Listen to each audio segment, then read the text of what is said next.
Question number 101, Sri Kalanidhi Veerashami. माननीय मंत्री जी, Statement is laid on the table of the House. honorable member. Sir, the country has a problem where there is unemployment and huge amount of income disparities, sir. We talk about below poverty line families where the total income of a family is only around 30,000 rupees annually. And when we are talking about this, we are selling gas cylinders for 1,000 rupees. And even if you consider the 200 rupees subsidy which is being given, it's about 9,600 rupees, sir. For a family which is earning 30,000 rupees, we talk about the below poverty line families. You are claiming that we are giving gas for so many crores of people. I would like to know, like income tax, you have slabs where you say that up to 7 lakhs, we are not going to charge you any income tax. Honorable member, on Sir, question. Sir, question is coming, sir. So I am asking, can you consider giving subsidy for LPG at a much better rate for these BPL families, where it can be given at probably 200 rupees per cylinder for the BPL families, and maybe at a higher rate for higher income Okay, groups? Mantri ji. Thank you. Honorable Speaker, sir, I want to, with your permission, draw the attention of the honorable member to the fact that it was precisely because the capacity to pay for families which are termed as BPL or below poverty line that the Ujjwala scheme was introduced.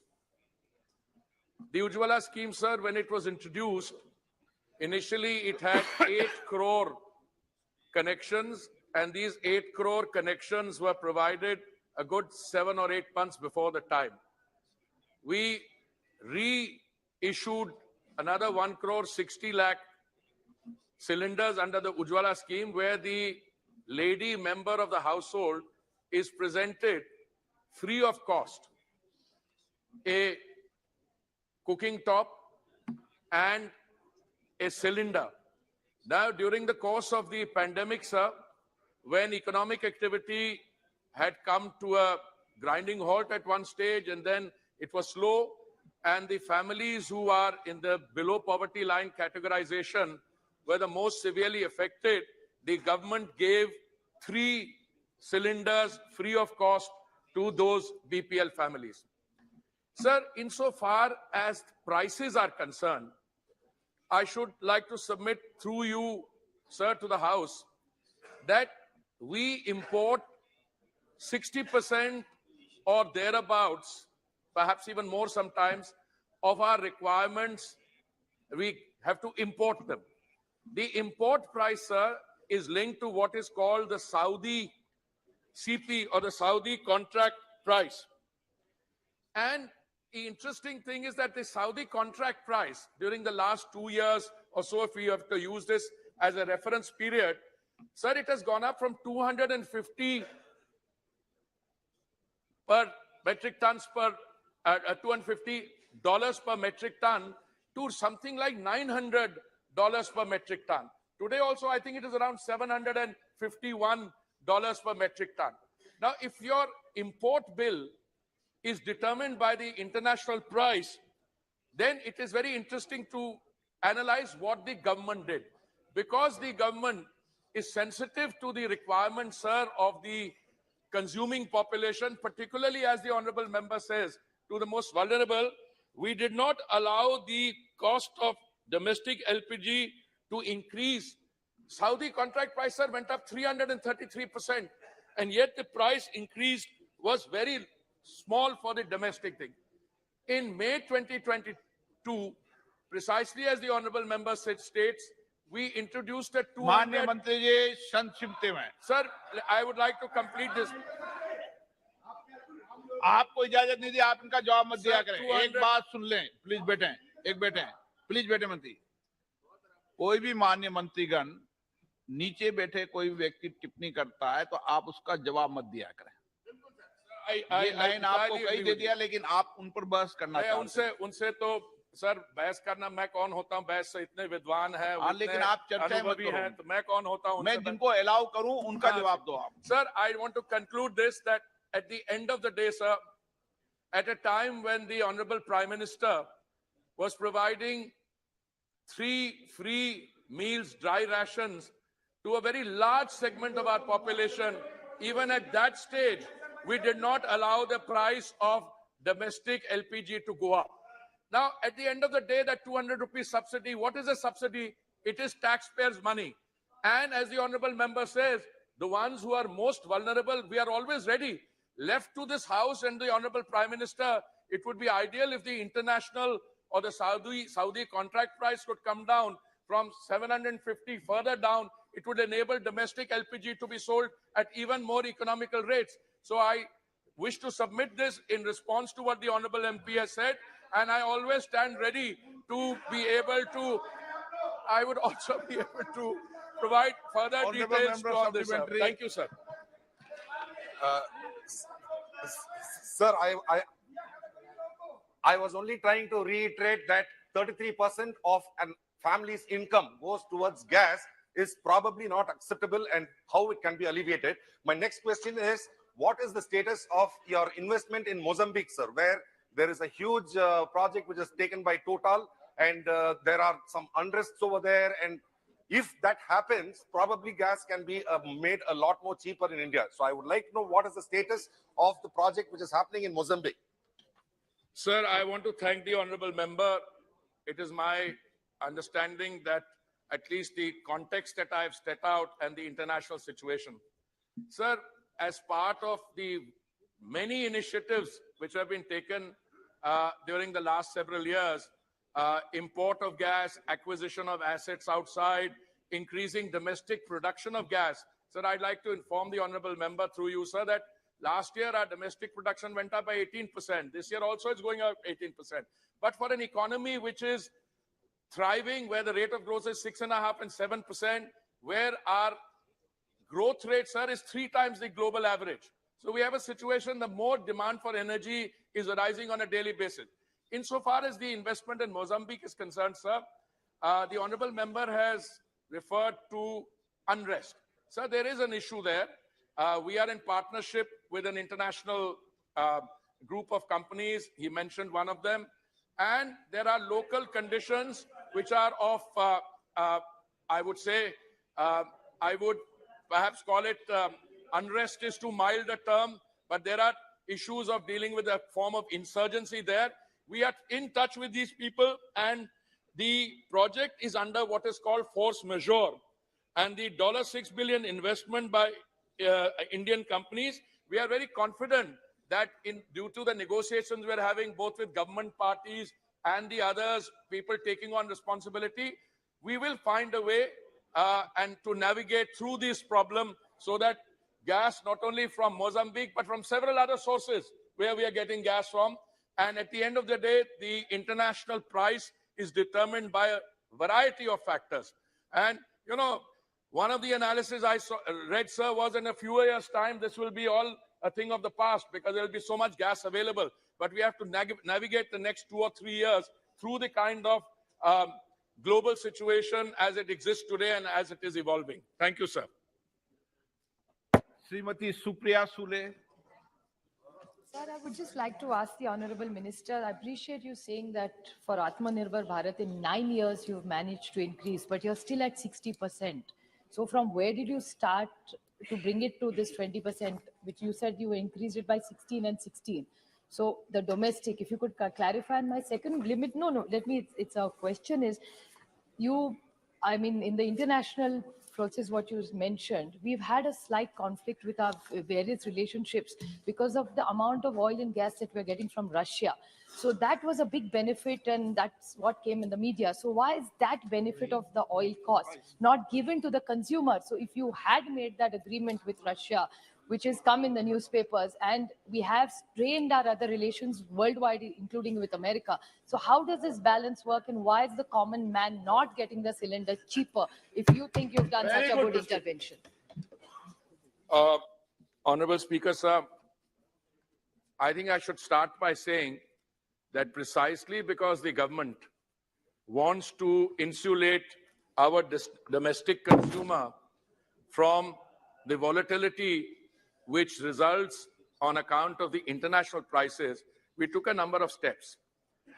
First of all, if you look at the scale, in 2014, sir, we had 14 crore connections, gas connections. That has risen to 31 crore or more than that. Today, apart from the 31 crore connections, several other things have happened. Our gas pipeline, which was at something like 14,000 kilometers in 2014, we are taking it to 33,500 kilometers. That is a target. We are already at 23,500 kilometers. Our domestic production, I mentioned, has gone up 18% last year and 18% this year. But we still have to, after that increase in production, import 60%. Now the issue, sir, here is oil marketing companies have not increased the price. They took a massive loss, huge losses on account of the fact that they were not able to pass through onto the consumer the international price at which they were importing. So they had 28,000 crores lost, for which the government compensated them for 22,000 crores. Equally, insofar as petrol and diesel prices are concerned, sir, on two occasions, thank you for giving me this opportunity. In November 21 and again मंत्री जी, in May मैंने 22, गीता विश्वनाथन का announce कर दिया, आप बैठ जाइए। गीता विश्वनाथन जी।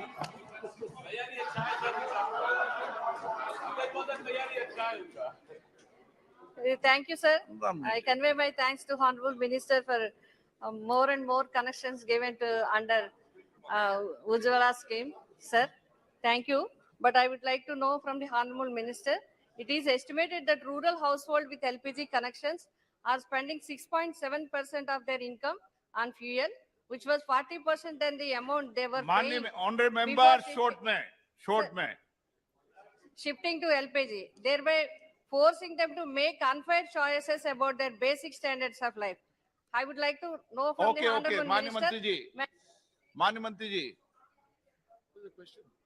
माननीय सदस्यगण, मैं आपसे फिर आग्रह कर रहा हूं, अपना क्वेश्चन शॉर्ट में पूछो, नहीं तो जितना लंबा क्वेश्चन पूछोगे माननीय मंत्री जी उतना डबल जवाब देंगे। I must seek, sir, I'm happy to provide a shorter answer, provided to know what the question is.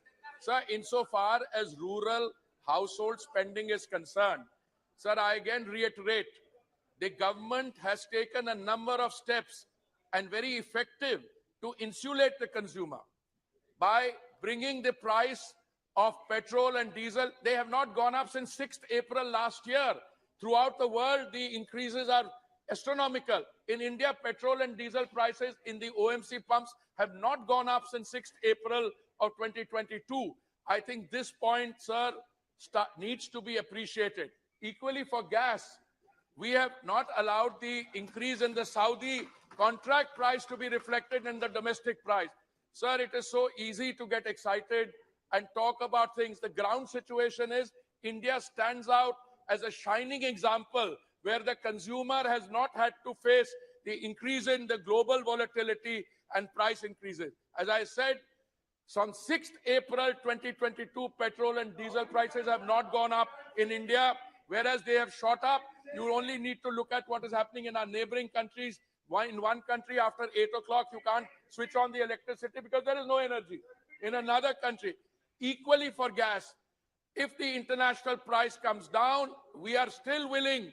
And if we need to look at the issues, equally, let me say, those who are recipients of or beneficiaries of Ujjwala, their consumption has gone up. I occasionally hear statements saying people don't take benefits. Average under Ujjwala, sir, is 3.68 cylinders in a thing. So think it has gone up very fast. And even those who earlier were not taking refills are now taking more and more refills. Question number 102 Shri Manoj Tiwari ji. धन्यवाद अध्यक्ष जी। मैं मंत्री जी से जानना चाहता हूं कि खादी और ग्रामोद्योग आयोग द्वारा उत्पादित खाद्य उत्पादों की गुणवत्ता में सुधार करने के लिए सरकार द्वारा कार्यान्वित की जा रही योजनाओं। Question number 102। माननीय मंत्री अध्यक्ष महोदय, उत्तर सभा पटल पर रख दिया गया। माननीय सदस्य, मैं मंत्री जी से जानना चाहता हूं कि खादी और ग्रामोद्योग आयोग द्वारा उत्पादित खाद्य उत्पादों की गुणवत्ता में सुधार करने के लिए सरकार द्वारा कार्यान्वित की जा रही योजनाओं का ब्यौरा क्या है और पिछले 3 वर्षों में खादी क्षेत्र के आधुनिकीकरण के लिए कोई वित्तीय सहायता प्रदान की गई है क्या? माननीय अध्यक्ष महोदय, खादी विकास सुधार कार्यक्रम के अंतर्गत जो खादी में सुधार किया गया है, हमारा under khadi development and reform programme के अंतर्गत खादी उत्पादों की गुणवत्ता सुनिश्चित करने के लिए 2013 में खादी मार्क की शुरुआत की गई थी। खादी मार्क न केवल खादी उत्पादों की वास्तविकता की गारंटी देता है, बल्कि खादी को ऐसे ब्रांड के रूप में बढ़ावा देता है जो सामाजिक, सांस्कृतिक, पर्यावरण संबंधी मूल्यों को दर्शाता है। माननीय सभापति महोदय, खादी विकास योजना के विज्ञान और प्रौद्योगिकी घटक के अंतर्गत उत्पादों की गुणवत्ता बढ़ाने, कारीगरों की उत्पादकता और आय में वृद्धि करने, मानव परिश्रम को कम करने, बाजार की मांग के अनुसार नए उत्पादों को विकसित करने तथा स्थानीय कच्चे माल का कुशलतापूर्वक उपयोग करने के लिए विभिन्न अनुसंधान विकास कार्यक्रम चलाए गए हैं। माननीय मंत्री जी ने बहुत विस्तार से जवाब दिया है और मैं उसके लिए आभार प्रकट करता हूं, मगर मेरा एक पूरा प्रश्न है, जैसे हमें भारत के यशस्वी प्रधानमंत्री जी की सोच और विजन जो खादी के लिए है उस पर बहुत गर्व है अध्यक्ष जी, और हमें पता है कि इसी के कारण आज युवाओं में खादी फैशन ट्रेंड कर रहा है। 2-3 बातें बहुत महत्वपूर्ण है जो हमें डेटा में मिला है कि इस समय निफ्ट के समान ही खादी भी फैशन वर्ल्ड की पसंद बन रही है अध्यक्ष जी, और खादी क्षेत्र के कामगारों की आर्थिक स्थिति को सुधारने के लिए प्रधानमंत्री जी बहुत चिंतित रहते हैं, जैसे युवाओं में खादी ट्रेंड हो वैसे ही। और मुझे एक अच्छी बात और आई है कि खादी ग्रामोद्योग केंद्र के जो अध्यक्ष हैं वो गांव-गांव प्रवास भी कर रहे हैं। पर मेरा प्रश्न है कि मंत्री जी बताएंगे कि जैसा वर्षों से जो गरीब कामगार हैं जो इस खादी को बनाने में सूत काटते हैं, जिनके लिए प्रधानमंत्री जी हमेशा चिंतित रहते हैं कि इनकी आर्थिक स्थिति अच्छी हो, क्या उनका वेजेस बढ़ाने का कोई प्रावधान है, कोई योजना है, उसमें जानकारी चाहिए। माननीय अध्यक्ष महोदय, विशेष रूप से निफ्ट की जो बात की है उसके लिए गांधीनगर, बेंगलोर, कोलकाता और तेलंगाना में हब बनाए गए हैं, जिससे उनके कामों को ज़्यादा से ज़्यादा काम किया जा सके और नई नई फैब्रिक का उत्पादन किया जा सके। घरेलू अंतर्राष्ट्रीय बाजार उच्च स्तरीय फैब्रिक कपड़ों के गुणवत्ता मानकों को प्रसार किया जा सके। विशेष रूप से हमारे जो माननीय सदस्य हैं उन्होंने कहा है कि हमारे जो कारीगर हैं उनकी गुणवत्ता के लिए, उनकी सुधार के लिए क्या कुछ पैसा बढ़ाया जा रहा है। विशेष रूप से जब वो कर्तन करते हैं तो उन्हें 7.5 रुपए दिया जाता है एक कर्तन पे, लेकिन इसे बढ़ाने का प्रावधान किया गया है, इसमें कुछ न कुछ पैसा बढ़ाया जाएगा। निशिकांत दुबे। धन्यवाद सभापति महोदय, अध्यक्ष जी। माननीय प्रधानमंत्री जी के कारण खादी आज 1.5 लाख करोड़ से ऊपर का टर्नओवर कर रहा है। मेरा बड़ा साधारण सा सवाल है सर कि जो केवीआईसी है उसके जो बड़े बड़े शोरूम हैं वो दिल्ली, मुंबई, जयपुर, भोपाल, गोवा, और खादी ये रूरल एरियाज में रोजगार का बहुत बड़ा साधन है।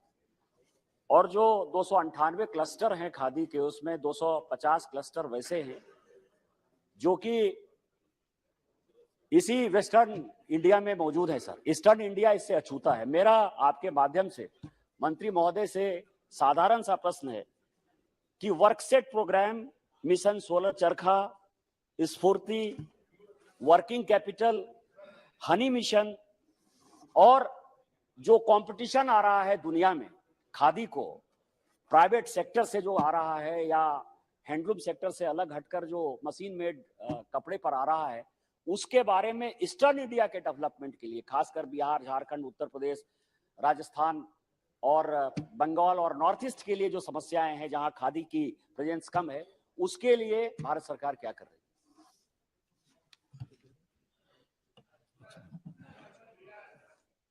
अध्यक्ष महोदय, सम्मानीय सदस्य ने जो प्रश्न पूछा है उसके बारे में मैं कहना चाहता हूं। खादी का विस्तार के बारे में माननीय पंतप्रधान जी का इस विभाग पर अच्छे तरह से ध्यान है। खादी का विस्तार होने के लिए काफी तरह की योजनाएं आज तक शुरू हो गई है, उसका संदर्भ अभी अभी राज्य मंत्री ने दिया है। क्लस्टर के बारे में जो राज्य में जिस इलाके में क्लस्टर अभी तक पहुंचे नहीं है, वहां क्लस्टर देने के प्रयोजन सरकार कर रही है और रोजगार भी बढ़ाने का कोशिश है। खादी से रोजगार बढ़ाने की कोशिश करने के लिए ये प्रावधान किया जाता है और खादी में अलग अलग योजना, गुणवत्ता में सुधार, चरकों में जो सुधार, इसमें कौशल्य विकास के माध्यम से आधुनिक टेक्नोलॉजी के वजह से ये खादी में सुधारने का काम चालू है और ज्यादा रोजगार निर्माण करके उत्पादन खादी के कामगार को बढ़ाने की कोशिश चली है। Shrimati Kanimozhi. Sir, we know that the Khadi craftspeople and the weavers have been really affected during COVID. But in the minister's reply, I see that the financial assistance has been reduced drastically from 31.28 crores to 7.39 crores. Why is it you supposed to be helping them and aiding them? You've been reducing that, and the Center of Excellence for Khadi has been set up in NIFs in Ahmedabad, Bangalore, Calcutta, and Shillong. Why has Chennai been left out? Thank you. Very good question. माननीय मंत्री जी। अध्यक्ष महोदय, चेन्नई को छोड़ा नहीं गया है। जहाँ रिक्वायरमेंट थी, आवश्यकता थी, वहाँ फंड वहाँ भेजा गया, उसकी नियुक्ति करते गई। 19-20 में 31 करोड़ दिए गए थे, 20-21 में 12 करोड़ दिए गए थे, 21-22 में 7 करोड़ दिए गए। एक जो अमाउंट कम होती गई है, वो उसी समय बैंक के माध्यम से जो लोन मिले थे 150 करोड़, आज भी 145 करोड़ इस डिपार्टमेंट के बाद बैलेंस है। वो जहाँ भी आवश्यकता है खादी के लिए, खादी की टेक्नोलॉजी पहुंचाने के लिए, खादी के चरखा चलाने वाले को वहाँ कुछ ही चीज की आवश्यकता हो तो 145 करोड़ आज भी डिपार्टमेंट के पास है। Shri B Mehtab ji. Thank you, Honorable Speaker, sir. Khadi एक इमोशनल कनेक्शन हमारे सबके साथ, सब परिवार के साथ है। हैंडस्पन खादी, यही उसकी खूबियत है और इसलिए मैं जानना चाहता हूं, एक तो प्रोडक्शन और दूसरा मार्केटिंग। प्रोडक्शन के ऊपर ज्यादा जोर हम दे रहे हैं या मार्केटिंग के ऊपर ज्यादा जोर दे रहे हैं? आपका उत्तर आएगा, हम दोनों पर दे रहे हैं। पर अगर आप विस्तार से जाएं, प्रोडक्शन इस कई सालों में कहां बढ़ी है और किस चीजों पर बढ़ी है? Khadi was supposed to be a poor men's dress और poor women's dress, पर हम इसको मिडिल क्लास और कंज्यूमर दुकान के जरिए इसको बिकने के लिए काफी कोशिश कर रहे हैं। तो हमारी प्रायोरिटी क्या है मार्केटिंग के हिसाब से और प्रोडक्शन के हिसाब से? जैसे निशिकांत जी ने कहा और कानीमोड़ी जी ने अभी कहा कि ज्यादा से ज्यादा पैसा आपके पास रहने से कुछ फायदा नहीं होगा। आपको अगर डिस्ट्रीब्यूट करना है, स्टेट वाइज डिस्ट्रीब्यूट ना करें, पर रीजन वाइज इसको डिस्ट्रीब्यूशन अगर सही ढंग से हो तो ये ज्यादा महत्व रखेगा। इस सिलसिले में मैं सरकार की मनीषा जानना चाहता हूँ। माननीय मंत्री जी। अध्यक्ष महोदय, माननीय सदस्य महोदय ने जो प्रश्न पूछा है, खादी तो आम आदमी या आम कामगार गरीबों के लिए रोजगार प्राप्त करने के लिए एक खादी के माध्यम से काम किया जाता है। खादी में सुधार हो, ज्यादा से ज्यादा कामगार को रोजगार मिले, अच्छा उत्पन्न मिले, इसमें कोशिश में सरकार काम कर रहा है।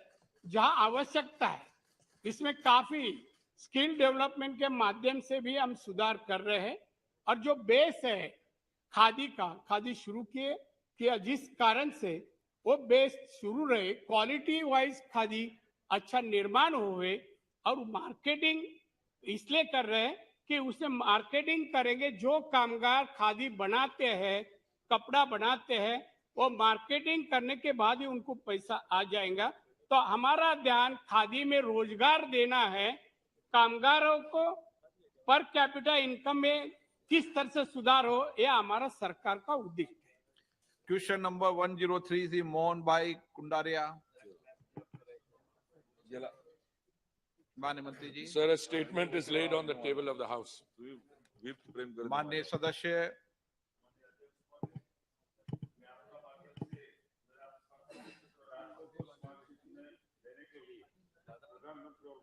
आभार व्यक्त करता हूं। खास करके राजकोट स्मार्ट सिटी में 71 प्रोजेक्ट परियोजना में स्टार्ट किया था, उसमें से 33 परियोजना पूर्ण हुई है, 38 परियोजना का काम चालू है। सरकार की 2017 से 2023 तक 5 वर्ष की परियोजना था, वो जो प्रोजेक्ट 38 चालू से उसमें समय मर्यादा बढ़ाने के लिए सरकार कोई सोच रहा है क्या? Honorable Speaker, sir, I want to thank the honorable member for raising this question on the smart city project in Rajkot. और जैसे माननीय सांसद ने कहा, यहाँ पे राजकोट में टोटल 71 प्रोजेक्ट हैं 2161 करोड़ के कॉस्ट के लिए। इसमें 33 प्रोजेक्ट ऑलरेडी कंप्लीट हो गए हैं 803 करोड़ के, और 38 प्रोजेक्ट जो हैं 1355 करीब करोड़ के, which is work in progress. Sir, अभी ये जो योजना है इसमें फंडिंग जो है जून 2023 तक की हमने प्रोविजनिंग की है, और जिस तरीके से राजकोट में काम हो रहा है, माय असेसमेंट सर इज के Rajkot is one of the more successful amongst the successful smart city projects. और हमारा जो सिस्टम है, जैसे प्रोजेक्ट कंप्लीट होता है और उसका कंप्लीशन सर्टिफिकेट आता है, तो हम अगली सेगमेंट के लिए भी प्रोविजनिंग और जो हुई है उसमें पैसा रिलीज कर देते हैं। तो मुझे पूरी उम्मीद है कि अब से लेके जून तक जो भी हमारे पास समय है उसमें हम इनकरेज करेंगे राजकोट की smart city special purpose vehicle को, और जो भी ओवरसाइट हो रही है, हम स्टेट गवर्नमेंट भी इसमें ओवरसाइट करती है। जो 6 उनकी स्मार्ट सिटीज हैं गुजरात में, हम केंद्र सरकार से भी करते हैं, और हमें विश्वास है कि काम समय से पूरा हो जाएगा, और इसके लिए हम उनको इनकरेज करते रहेंगे। माननीय अध्यक्ष महोदय, गुजरात में स्मार्ट सिटी में शेयर को चेंज किया है, नेक्स्ट प्रोजेक्ट में गुजरात में नया कितना शहर में वो प्रोजेक्ट का लाभ मिलेगा? देखिए सर, केंद्रीय सरकार की तरफ से जो फंडिंग है स्मार्ट सिटीज प्रोजेक्ट्स के लिए, वो है टोटल हमारी तरफ से 500 करोड़, और 500 करोड़ उसमें से राज्य सरकार की तरफ से आना है, और बाकी जो पैसा है पब्लिक प्राइवेट पार्टनरशिप के प्रोजेक्ट्स के थ्रू, और बाकी sir the central government stands ready to cooperate in for all the 100 smart cities. सब जगह integrated command and control centre बन गए हैं। अगर कुछ और भी जरूरत हो, पर अभी तक जो स्मार्ट सिटीज प्रोजेक्ट्स की फंडिंग है सर, वो अभी सिर्फ इन 100 के लिए है, और अभी अगर कुछ स्टेट गवर्नमेंट्स अपनी तरफ से कुछ सिटीज को स्मार्टिफाई करना चाहते हैं, जैसे कई सरकारों ने किया है, राज्य सरकारों ने, तो हम उसको इनकरेज करेंगे। क्वेश्चन नंबर 112 भी क्लब किया जाता है। माननीय मंत्री जी 112 क्लब कर रहे हैं, स्मार्ट सिटी का क्वेश्चन है। श्री अर्जुन मीणा जी। धन्यवाद अध्यक्ष महोदय। माननीय मंत्री जी ने नहीं, पहले क्वेश्चन नंबर 112 बोलो। Question number 112। माननीय मंत्री जी। Sir, a statement is laid on the table of the house. माननीय सदस्य। धन्यवाद अध्यक्ष महोदय। माननीय मंत्री जी ने काफी विस्तृत से देश में स्मार्ट सिटी के बारे में विस्तृत से उत्तर दिया है। मैं राजस्थान के उदयपुर स्मार्ट सिटी के बारे में लगभग 127 परियोजना का कार्य पूर्ण हो चुका है और 1371 करोड़ रुपए खर्च हो चुके हैं। 9 परियोजना का कार्य चल रहा है। मैं माननीय मंत्री जी से पूरक प्रश्न पूछना चाहता हूं, क्या मंत्री जी स्मार्ट सिटी उदयपुर में आने जाने वाले लोगों के लिए जाम लगता है बार बार, उसको निजात पाने के लिए उदयपुर सिटी रेलवे स्टेशन से कोट चौराहे तक एलिवेटेड रोड बनाने की मंशा रखते हैं क्या? धन्यवाद। कोई मंत्री जी के पास कोई नक्शा थोड़ी लगा, एक एक रोड का बता देंगे भाई।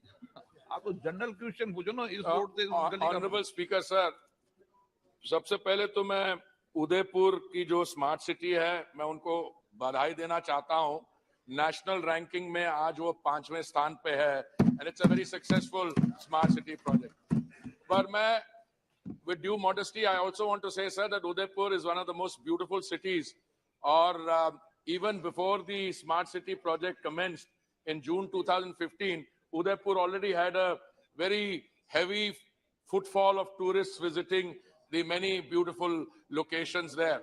And I've greatly benefited from these visits. Sir, जो smart city projects में individual projects take up किए जाते हैं, वो स्टेट की तरफ से आते हैं। और इस समय मैं समझता हूं कि जो उदयपुर में आप देखिए तो 127 projects, work has been completed, 1372 crore. Work order stage पे 9 प्रोजेक्ट्स हैं, 257 crore. Since only a few months are left for the projects to be completed, मैं समझता हूं इस समय कोई नया प्रोजेक्ट उसमें इंट्रोड्यूस करने के लिए स्कोप कम है। बट राज्य सरकार के एफर्ट से, केंद्रीय सरकार से एफर्ट से, अगर जो माननीय the honourable member mention traffic congestion and he had asked for an elevated roadway, these are all projects that can be considered by the concerned agency under different provisions which are available, sir. राज्य सरकार आपसे सलाह नहीं लेती, वो तो खुद ही change कर देती है। शशि थरूर जी। Much, Mr. Speaker.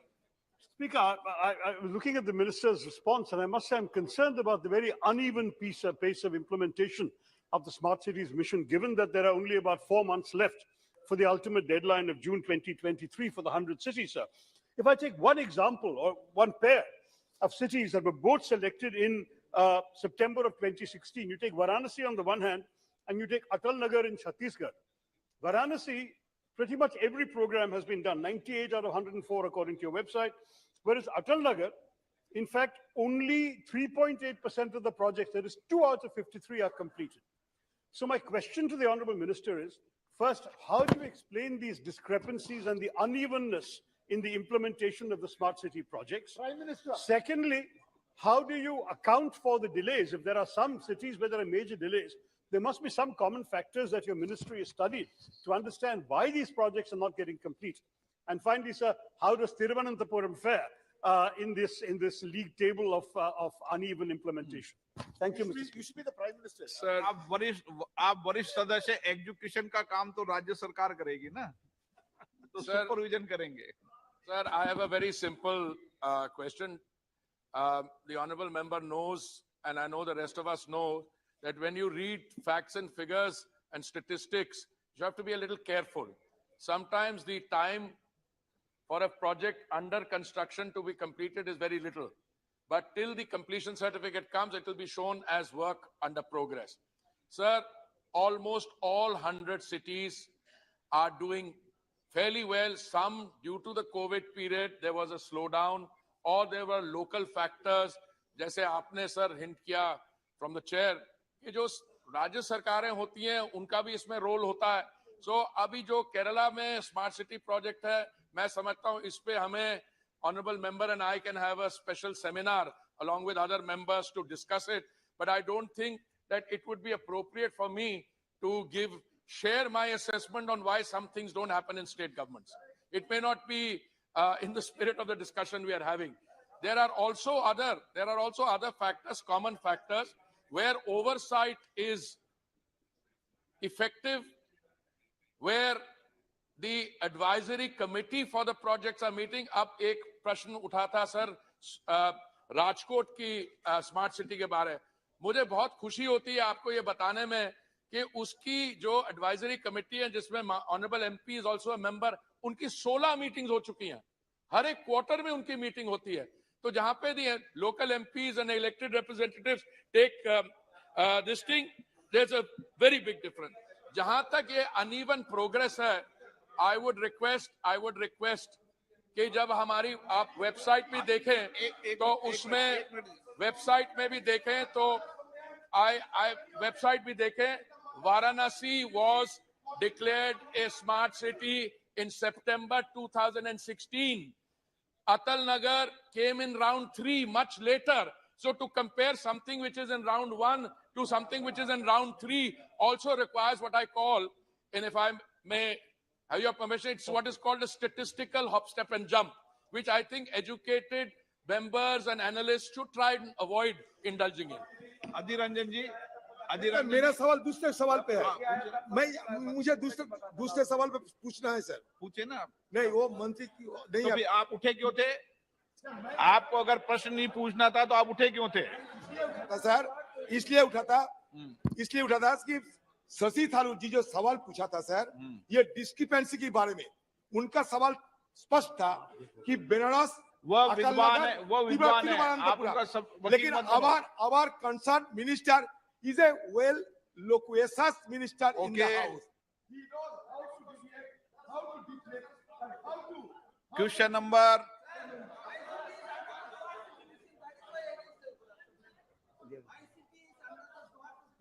Smart city तो 100 मेंबर ऑफ पार्लियामेंट की 100 को अलाउ कर दूंगा क्या? 100 सिटी 100 मेंबर ऑफ पार्लियामेंट के स्मार्ट सिटी तो 100 को अलाउ कर दूंगा क्या? No. 104 Shri BB Patil.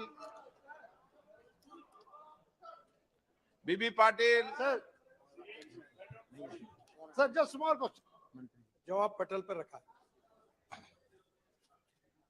Shri Dayanidhi Maran. Thank you, Speaker, sir. Sir, our minister is a very dynamic minister, and he has all the data in his hand. I just want fingertips. I just want to ask you, sir, you're doing this pilot project about 2 parts. The first part is this: how you ensure that when you lay these fibers, you don't expand the roads again, so that these fibers don't get affected?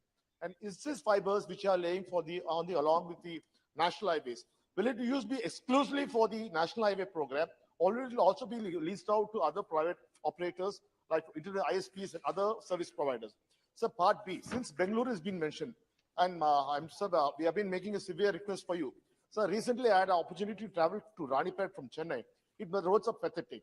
All the land has been given by the state government. The expansion work is all lands, but your contractors have gone to the court. For the last 4 years, sir, the Chennai-Bengaluru highway is in a mess.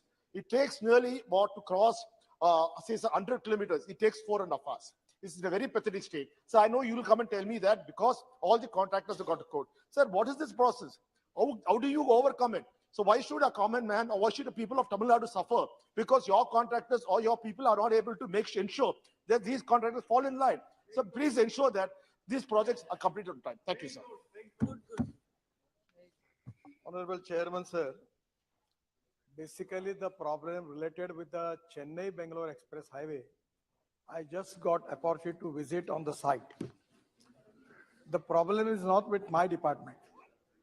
Here I need your cooperation for that. Aggregate is not available.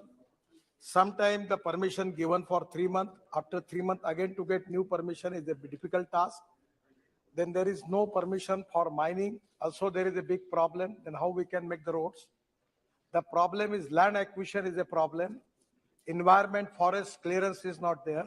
Still, Bangalore side express highway is really, the progress is very good. But still as Tamil Nadu, we don't have land, we don't have clearances, then how the contractor are going to work for that? That is to be a big problem. I'm really thankful for you. that I need your cooperation. Particularly, I want to work for Tamil Nadu. We have a lot of projects. Many times I explain it to the Honorable Member of Parliament, and many times I have given my representation to Honorable Chief Minister also, that as far as without land, without environment clearance, how it is possible for us to construct the roads. So exactly, I'm with you. We want to complete this Chennai-Bangalore Express Highway. And actually, my target is to complete this project up to end of this December this year. This will take from Chennai to Bangalore 2 hours. And actually, at time I visited Bangalore to Mysore. The work is completed. In next month, Prime Minister is, we are talking with the PMO, taking date for that. And it will be only 1 hour from Bangalore to Mysore. I understand the importance of the road, and 100% we will try our level best to clear it. But also your cooperation will be there. It will be a great thing for me to complete the project.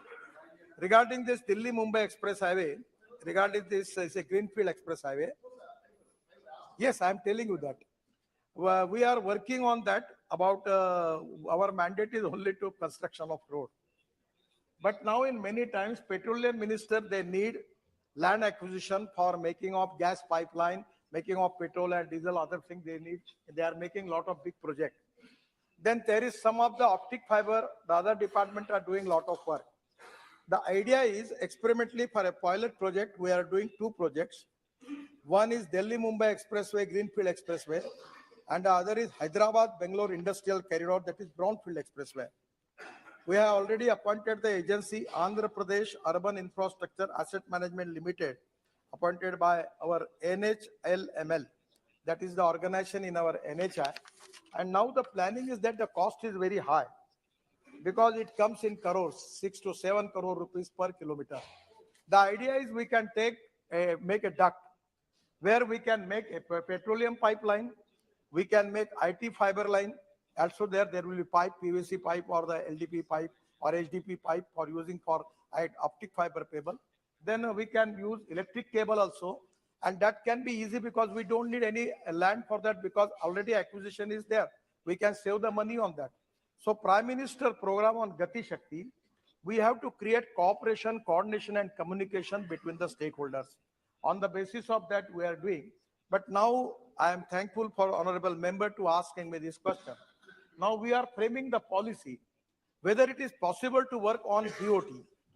If the private people can invest the money in duct, and then we can give these services to the concerning department, it can be 100% whether it is possible or not. But because of today, when I was taking the briefing, we have taken a decision to formulate the policy on PPP mode. If it is not economically viable on PPP mode, we can make it in hybrid annuity mode. We will finance some subsidy for that.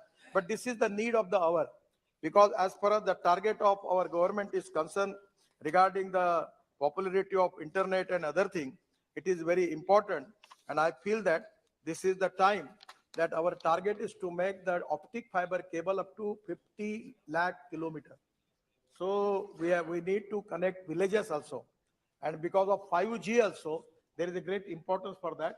We are working on the process, but basically my mandate is only for road construction. That is with the IT ministry and other ministries are there. But we have the land is ready. In Delhi-Mumbai Express Highway, we have a land available 120 meter. The one lane is only 3.5 meter. We are first stage making only 8 lane. We can go up to 16 lane. Still, we can give land for bullet train. Today, tomorrow, even if they want to start bullet train work from Delhi to Mumbai, land is available. We are also thinking on line of Hyperloop and something. And also the Delhi-Jaipur highway. The first time, the Prime Minister is going to inaugurate at 12, where we are planning for making of e-highway. From Delhi to Jaipur, the electric cable will be there. And the futuristic technologies are concerned. The idea is our truck and buses like the train, they're taking the advantage of that cable and going through Delhi to Jaipur. We are working on that. And that is also a first pilot project. I don't know whether how it can going to get success, but it is a first trial for that. I'm very much thankful for you for asking me this question. And again, I'm humbly request you, all members of Tamil Nadu, in your constituency regarding NHI work, please cooperate us. We want to do it. Question number 105, Srimati Sajda Ahmad. मंत्री। माननीय मंत्री जी। उत्तर सदन के पटल पे रखा गया है माननीय अध्यक्ष महोदय। श्री अधीर रंजन चौधरी जी। सर का मत आई नहीं। सर मेंबर नहीं है सर। अच्छा sir, the issue is that the question that has been raised under part 2, I mean B, whether the government has taken note that the huge virtual water trade of India is a great concern for water security, and if so, the details thereof. In your reply, in part B, you just check it out that this has not been spelled out in an elaborate manner. BC has been marked, but the core issue of virtual water trade has been conspicuously absent in your explanation in part B and C. We know that in the year 1993, the virtual water trade was conceived by Tony Allen. The name itself implies import and export of hidden water in various products. We don't have any idea of what is called virtual trade because people are not aware of it. I personally even not aware of it. Do you have any policy of virtual water trade in India? And what are the challenges and what are the benefits? Have you ever estimated on it? Because in the prevailing situation, I think this could be considered. But the question was raised, but the answer is seriously deficient. So that is why I thought it prudent to flag your attention. धन्यवाद माननीय अध्यक्ष महोदय। माननीय सदस्य ने virtual water trade के बारे में अपनी अनभिज्ञता और सदन की अनभिज्ञता के बारे में चर्चा की है। जिन सज्जन का नाम माननीय सदस्य ने लिया है, उन्होंने एक अध्ययन करके ऐसा बताया कि बहुत सारे क्योंकि जो भी कुछ उत्पादन होता है, चाहे भोजन का उत्पादन है, जो कपड़े हम पहनते हैं उसका उत्पादन है, जो हम सेवाएं जो हम उपयोग में लेते हैं, हर एक तरह की सेवा में कहीं ना कहीं पानी की आवश्यकता होती है।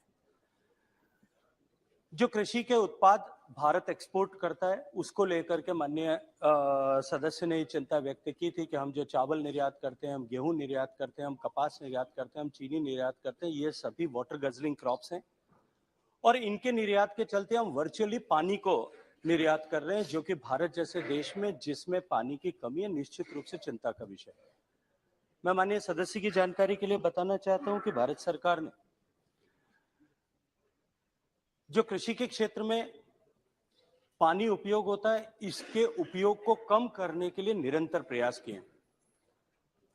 माननीय प्रधानमंत्री जी के नेतृत्व में हमने स्मार्ट इरिगेशन को बढ़ावा देने के लिए, प्रेशराइज्ड पाइप्स के माध्यम से इरिगेशन को बढ़ावा देने के लिए, जिसके लिए सामान्यतः माना जाता है कि 20% पानी की बचत होती है। और मैं यहाँ उल्लेख करना चाहता हूँ मध्य प्रदेश का, कर्नाटक का, महाराष्ट्र का, गुजरात का, इन सरकारों ने इस दिशा में बहुत बेहतरीन काम किया है। इसके अतिरिक्त जो है पर ड्रॉप मोर क्रॉप से आपको जानकारी होगी, माननीय प्रधानमंत्री जी ने कहा कि हमें हर एक बूंद से अधिकतम उत्पादन हो सके, इस दिशा में काम करना चाहिए। माइक्रो इरिगेशन को प्रमोट करने के लिए भी सरकार काम करती है। इन सब के अतिरिक्त भी यदि मैं माननीय सदस्य और सदन की जानकारी के लिए निवेदन करना चाहता हूं, आप सबको इस विषय का संज्ञान है कि इस वर्ष को भारत के माननीय प्रधानमंत्री जी के आग्रह पर और अनुरोध पर मिलेट ईयर के रूप में घोषित किया गया है। मैं ऐसा मानता हूं कि जिस तरह से दुनिया में फूड पैटर्न्स चेंज हो रहे हैं और उसके कारण से जो अवेयरनेस बढ़ रही है, it's an opportunity for our nation, क्योंकि हम दुनिया में सबसे ज्यादा मिलेट्स पैदा करने वाले देश हैं, सबसे ज्यादा वैरायटी ऑफ मिलेट्स पैदा करने वाले देश हैं। अगर इस समय में हम अपने किसानों को उसमें प्रोत्साहित करके अपने देश में और पूरे विश्व भर में उपभोग के लिए मिलेट्स पैदा करें तो हम वाटर फुटप्रिंट को नीचे ला सकते हैं। इसके अतिरिक्त भी वाटर फुटप्रिंट को कम करने के लिए विशेष रूप से, क्योंकि ये चावल के संदर्भ में कहा गया है, चावल के उत्पादन में आईसीआर ने इस तरह के सीड वेराइटीज को डेवलप किया है कि उन सीड वेराइटीज से पानी के उपयोग को 1/4 25% तक लाया जा सकता है। यहाँ 1.2 से 1.8 मीटर तक स्टैंडिंग वाटर, क्यूबिक मीटर तक स्टैंडिंग वाटर की आवश्यकता है, उसको 30 सेंटीमीटर तक रिड्यूस किया जा सकता है, क्योंकि पानी और कृषि दोनों राज्य का विषय है। नीचे इस विषय को इन टेक्नोलॉजीज को, वेराइटीज को प्रोपोगेट करने की जिम्मेदारी प्राथमिक रूप से राज्यों की है और बहुत सारे राज्यों ने इसमें बहुत अच्छा काम भी किया। मैं हरियाणा का यहाँ विशेष रूप से उल्लेख करना चाहता हूँ। उन्होंने चावल के उत्पादन के रकबे को घटाने के लिए एक इंसेंटिव स्कीम शुरू की और उसके कारण से लगभग 1 लाख हेक्टेयर रकबा उन्होंने पायलट प्रोजेक्ट के माध्यम से जो है वो डाइवर्सिफाई करने में सफलता प्राप्त की है। इसी तरह के प्रयास महाराष्ट्र ने भी किए कि जब देवेंद्र फडणवीस जी की सरकार थी, उन्होंने कहा कि गन्ना और जो है कपास केवल ड्रिप इरिगेशन से ही उगाए जा सकते हैं। हमको निश्चित रूप से इस दिशा में संवेद स्वर से हम सबको भी बात करना पड़ेगा, काम करना पड़ेगा। हमको अपने क्षेत्र में, हम सब लोग अपने अपने क्षेत्र के प्रतिनिधि भी हैं और हम अपने क्षेत्र के लीडर्स भी हैं। हम अपने क्षेत्र में किसानों को अधिकतम उपयोग किस तरह से, पानी के न्यूनतम उपयोग में अधिकतम खेती किस तरह से कर सकते हैं, इस पर हम सबको निश्चित रूप से काम करना पड़ेगा। तब जाकर के हम इसको वर्चुअल ट्रेड बैलेंस को कम कर पाएंगे। Question number 106 Shri Dushyant Singh ji. तो चेयर सर। माननीय मंत्री जी पोर्टल पर रख दिया गया। धन्यवाद speaker ji. I would like to ask the honour minister, आदरणीय प्रधानमंत्री जी ने बड़े अच्छे काम किए हैं और उन्होंने उनके निर्देश में रीजनल कनेक्टिव स्कीम का काम शुरू किया गया है और जिसमें हब एंड स्पोक का काम शुरू किया गया है कि मतलब बड़े एयरपोर्ट से छोटे एयरपोर्ट बड़े एयरपोर्ट को लिंक करना था। इसमें इंफ्रास्ट्रक्चर का जो डेवलपमेंट किया गया है, अभी ट्रैवल अब बढ़ चुका है। मेरा प्रश्न मंत्री जी से ये है कि वर्तमान के जो एयर ट्रैफिक कंट्रोल ऑपरेटर्स हैं, एक कमेटी रिपोर्ट आई है, पेपर में भी लिखा गया है कि वर्तमान में जो वॉच ड्यूटी टाइम लिमिटेशन है, इसकी जो रेस्ट रिक्वायरमेंट्स हैं, इसमें लोगों को इसमें जो ये क्या गया है कि डीजीसीए ने मांगा है कि रूल्स की वर्किंग कंडीशन को बदलने का, कि वर्तमान की जो एग्जेम्पशंस हैं उसको 5 टाइम्स अभी पुअर कंडीशंस हैं इनके जो हमारे एयर ट्रैफिक कंट्रोलर्स हैं। क्या सरकार जो रिक्वायरमेंट्स हैं उसको सतुलन करेंगी और क्या नई पोस्ट जो एयर ट्रैफिक कंट्रोलर्स की पोस्ट है वो करने के लिए प्लानिंग करेंगी और ये कब तक होगा जिससे हमारे पूरे देश में जो आरसीएस एयरपोर्ट्स हैं और बाकी के एयरपोर्ट्स हैं इसका पूरा लाभ ले पाएंगे? धन्यवाद सर। अध्यक्ष महोदय, जहां तक एटीसीओस का सवाल है, डीजीसीए इनकी पूरी जानकारी रखता है, इनके बारे में पूरी तहकीकात करता है और एक का नंबर रखता है कि इतने एटीसीओस होने चाहिए। उसके हिसाब से हम उतने एटीसीओस के लिए रिक्रूटमेंट करते हैं, उनकी ट्रेनिंग करते हैं। मैं बताना चाहूंगा कि हमारे मंत्रालय ने 2021 से अब तक 792 लोगों की रिक्रूटमेंट की है और इस समय 456 एटीसीओस के लिए कार्य प्रगति पर है ताकि ये ट्रेन होकर अपनी अपनी जगह पर जा सके। जहां पर एटीसीओस की कमी होती है वहां पर वॉचार्स उसी हिसाब से कम कर दिए जाते हैं ताकि जो वहां पर एक्चुअल ट्रैफिक की रिक्वायरमेंट है उसके हिसाब से कार्य किया जा सके। हमारा सतत प्रयास है कि हम जो भी रिक्वायरमेंट हमको दी जाए उसको पूरा करें ताकि हमारे यहाँ किसी प्रकार की कमी ना आए। Second supplementary sir. सर, मैं राजस्थान के उस भाग से आता हूं जो एक एस्पिरेशन डिस्ट्रिक्ट है सर। सर, झालावाड़ और बारां में हमारे झालावाड़ का जो एयरपोर्ट बनने जा रहा है वो राजस्थान का सबसे बड़ा एयरपोर्ट बनने जा रहा है।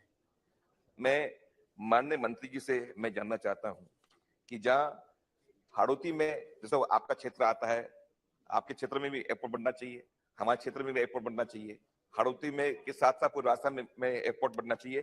क्या वर्तमान की सरकार राजस्थान के लिए जो आरसीएस रूट्स में हमारे एयरपोर्ट्स में नए रूट्स प्लान करेंगी और प्लान करने के साथ हमें अश्योरेंस चाहिए कि हमारे एस्पिरेशन डिस्ट्रिक्ट के लिए क्या सरकार हमारे आरसीएस रूट करके देगी जिससे हमारे जो नए एयरपोर्ट बनेंगे, जिससे हमारे जो बच्चे पढ़ने आते हैं हमारे क्षेत्र में, बिहार से आते हैं, उत्तर प्रदेश से आते हैं, नॉर्थ ईस्ट से आते हैं, उनको आने जाने में और अब जो हब एंड स्पोक का जो आपका स्कीम अब चल रहा है, क्या हमारे छोटे छोटे एयरपोर्ट्स को भी आप प्रोत्साहन करेंगे और आरसीएस रूट से जोड़ेंगे, और क्या झालावाड़ को इस रूट से आप जोड़ने की प्लानिंग कर रहे हैं क्या?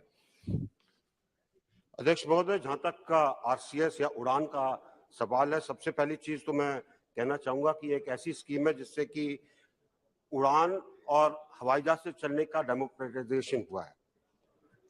उड़ान एक मार्केट ड्रिवन स्कीम है जिसके अंदर एयरलाइंस समय समय पर जो बिड्स होती हैं उसके अंदर भाग लेती हैं और जिन रूट पर वो जाना चाहती हैं अपने व्यवसाय के एनालिसिस के बाद उसको वो लेती हैं। तो अगर कोई भी एयरलाइन झालावाड़ जाने के लिए तैयार होती है तो हमें कोई आपत्ति नहीं है, हम झालावाड़ को उसी हिसाब से डेवलप करने की कोशिश करेंगे। लेकिन ये एयरलाइन के ऊपर निर्भर है और इस समय जबकि सब कुछ मार्केट ड्रिवन है, सरकार सिर्फ उनको बता सकती है कि आप इसके ऊपर कार्य करिए, लेकिन उनको फोर्स नहीं कर सकती। श्री रितेश पांडे। धन्यवाद आदरणीय अध्यक्ष जी। अध्यक्ष जी, मैं आपके माध्यम से माननीय मंत्री जी से ये पूछना चाहता हूं कि एयर ट्रैफिक कंट्रोल ऑपरेटर्स की संख्या और बढ़ाने के लिए लखनऊ के ऊपर जो ज्यादा ट्रैफिक है, अयोध्या वहां से मात्र 120 किलोमीटर दूर है, जहां पे एयरपोर्ट बनकर के लगभग तैयार हो गया है। वहां पे फ्लाइट्स आने से एयर ट्रैफिक कंट्रोलर्स की वहां एम्प्लॉयमेंट और बढ़ेगी और अयोध्या और अंबेडकर नगर, आजमगढ़ जैसे जिलों के लिए एक उपलब्धि जो है वहां पे, बस्ती भी जो है वहां पे एक उपलब्धि बढ़ेगी। तो ये एयर ट्रैफिक कंट्रोलर्स की नियुक्तियां बढ़ाने के लिए क्या अयोध्या एयरपोर्ट को आप जल्द से जल्द चलवा करके वहां पे एयर ट्रैफिक कंट्रोलर्स को आप नियुक्त करेंगे और वहां पे जो लखनऊ का ज्यादा ट्रैफिक है वो डाइवर्ट होगा, एयर ट्रैफिक है वो डाइवर्ट होगा कि नहीं, और कब तक होगा? धन्यवाद। अध्यक्ष महोदय, सबसे पहले तो मैं कहना चाहूंगा कि ट्रैफिक डाइवर्ट नहीं किया जाता, सिर्फ जब कोई इमरजेंसी आती है तभी डाइवर्ट होता है। एयर ट्रैफिक अपने रूट्स के ऊपर चलता है, जहां पर हवाई जहाज ठीक से जा रहा है, हवाई अड्डा ठीक है, मौसम ठीक है, हवाई जहाज वहां पर उतरेगा। लेकिन जहां तक इस नजदीकी का सवाल है, जब भी एयरपोर्ट तैयार होगा, जब भी उसके ऊपर हवाई जहाजों का चलन होगा, एटीसीओज की जो भी रिक्वायरमेंट है उसकी पूरी की जाएगी। Question number 107 Shri Balashowry Vallabhaneni. 107 माननीय मंत्री जी।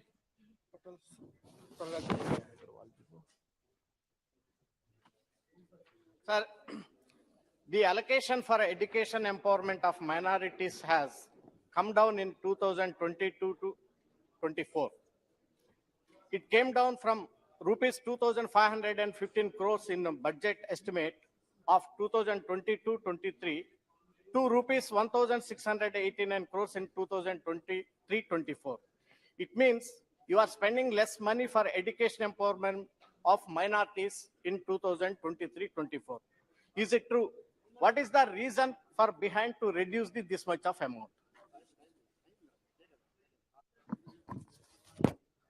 माननीय अध्यक्ष महोदय,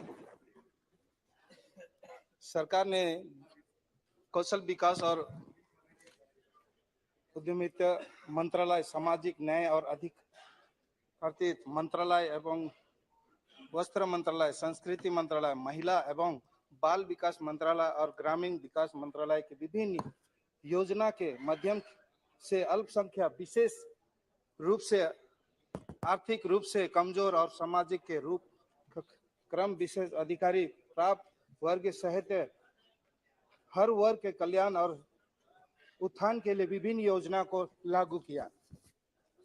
अल्पसंख्यक कार्यालय मंत्रालय केंद्रीय रूप से अधिसूचित 6 अल्पसंख्यक समुदाय के लिए सामाजिक, आर्थिक और शैक्षणिक सशक्तिकरण के लिए विशेष रूप से देश भर में विभिन्न योजनाओं को लागू करता है। पिछले 5 वर्ष के दौरान मंत्रालय द्वारा कार्यान्वित शिक्षण सशक्तिकरण योजना, मैट्रिक पूर्व छात्रवृत्ति योजना, मैट्रिक उत्तरोत्तर छात्रवृत्ति योजना, मैट्रिक संसाधन अतिरिक्त योजना, रोजगार का आर्थिक सशक्तिकरण योजना, प्रधानमंत्री पीएम आवास योजना जैसे हम लोग अल्पसंख्यक को ऋण प्रदान करने हेतु राष्ट्रीय अल्पसंख्यक विकास एवं वित्त निगम NFDFC को नियुक्ति करते हैं। विशेष योजना जियो फारसी भारत में फारसियों का आबादी में हो रही गिरावट को रोकने के हेतु योजना, कौमी वक्फ बोर्ड योजना। प्रश्नकाल समाप्त। मान्य, अब जवाब तो 1 घंटा बोलते 1 घंटा चलाता है क्या? मान्य सदस्यगण, मुझे कुछ विषयों पर स्थगन प्रस्ताव की सूचना प्राप्त हुई है। मैंने किसी भी स्थगन प्रस्ताव की सूचना अनुमति प्रदान नहीं की।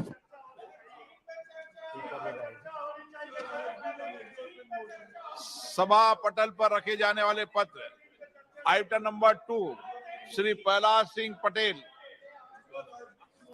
माननीय अध्यक्ष महोदय, आज की कार्यसूची में मेरे नाम के सामने उल्लिखित क्रम संख्या 2 पर उपस्थित कागजात को मैं सभा पटल पर रखता हूँ।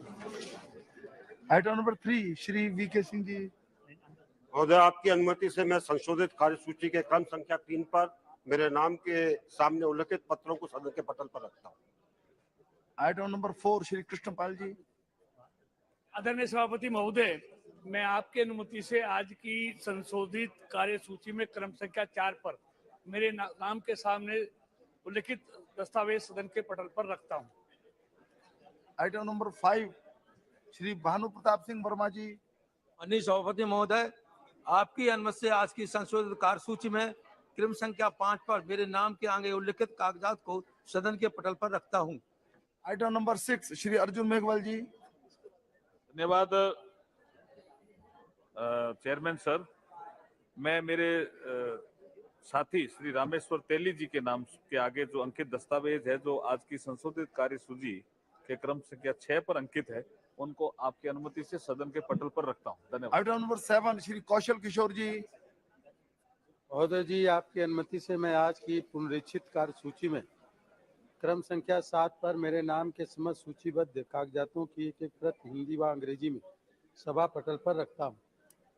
आइटम नंबर 8, श्री भगवंत खुबा जी। धन्यवाद महोदय, मैं आपके अनुमति से आज की संशोधित कार्यसूची के क्रमांक संख्या 8 पर मेरे नाम के समक्ष उल्लेखित कागजात सदन के पटल पर रखता हूं। आइटम नंबर 9, श्री प्रहलाद सिंह पटेल जी। माननीय सभापति महोदय, मेरे साथी श्री विश्वेश्वर टुडरी के नाम के आगे उल्लिखित दस्तावेज जो क्रम संख्या 9 पर है, मैं सभा पटल पर रखता हूँ। आइटम नंबर 10, श्री अर्जुन राम मेघवाल जी। धन्यवाद चेयरमैन सर। मैं आपकी अनुमति से मेरे सहयोगी साथी श्री शांतनु ठाकुर के नाम के आगे जो अंकित दस्तावेज है, जो क्रम संख्या 10 पर अंकित है, उनको सदन के पटल पर रखता हूँ। Item number 11, Shri Nihal Chand ji. धन्यवाद सभापति जी। मैं आज की संशोधित कार्यसूची में स्वास्थ्य एवं परिवार कल्याण को अपने नाम के आगे सुमुख एवं सूचीबद्ध प्राकलन समिति के प्रतिवेदन संख्या 21 और 22 हिंदी और अंग्रेजी के संस्करण को मैं प्रस्तुत करता हूं। Item number 12, Shri Nihal Chand ji. धन्यवाद सभापति जी। मैं आज की संशोधित सूची में मेरे नाम के सुमुख यथा संकेतित एस्टिमेट कमेटी की सिफारिशों पर सरकार द्वारा की गई कार्रवाई दर्शाने वाला विवरण के अंग्रेजी और हिंदी संस्करण को की प्रति मैं पटल पर रखने के लिए उपस्थित हुआ हूँ। Item number 13, Shri Ram Shiromani Verma ji.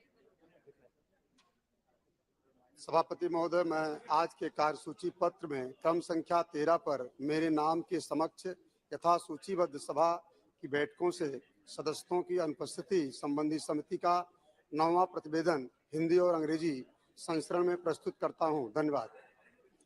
Item number 14, Shri Khagen Murmu ji. Thank you, sir. With your kind permission, I beg to present the 79th, 80th, 81st, and 82nd reports, Hindi and English versions of the Committee on Government Assurances as listed against my name at serial number 14 in today's order paper. Item number 15, Shri Pratap Rao Jadhav ji. Ji. Sir, I wish to present the 37, 38, 39, 40th, 41st, and 42nd report Hindi and English version of the Standing Committee of Communication Information Technology as listed by my name. Shri Sanjay Seth जी ने किया। Item number 16 Shri Kaushal Kishore जी। सभापति महोदय जी, मैं श्री ब्रिजेंद्र सिंह संसद सदस्य द्वारा अमृत योजना के अंतर्गत लक्ष्य के संबंध में पूछे गए तारांकित प्रश्न संख्या 5 के दिनांक 2/2/2023 को दिए गए उत्तर में शुद्धि करने के बारे में अपना वक्तव्य अंग्रेजी तथा हिंदी में सभा पटल पर रखता हूं। माननीय सदस्यगण, नियम 377 के अधीन मामले, जिन माननीय सदस्यों के 377 के अधीन मामले स्वीकृत हुए हैं, वो कृपया अपने विषय को सभा पटल पर प्रस्तुत करने का कष्ट करें। आइटम नंबर 18 केंद्रीय बजट पर चर्चा, Shri मर्गनी Bharat ji.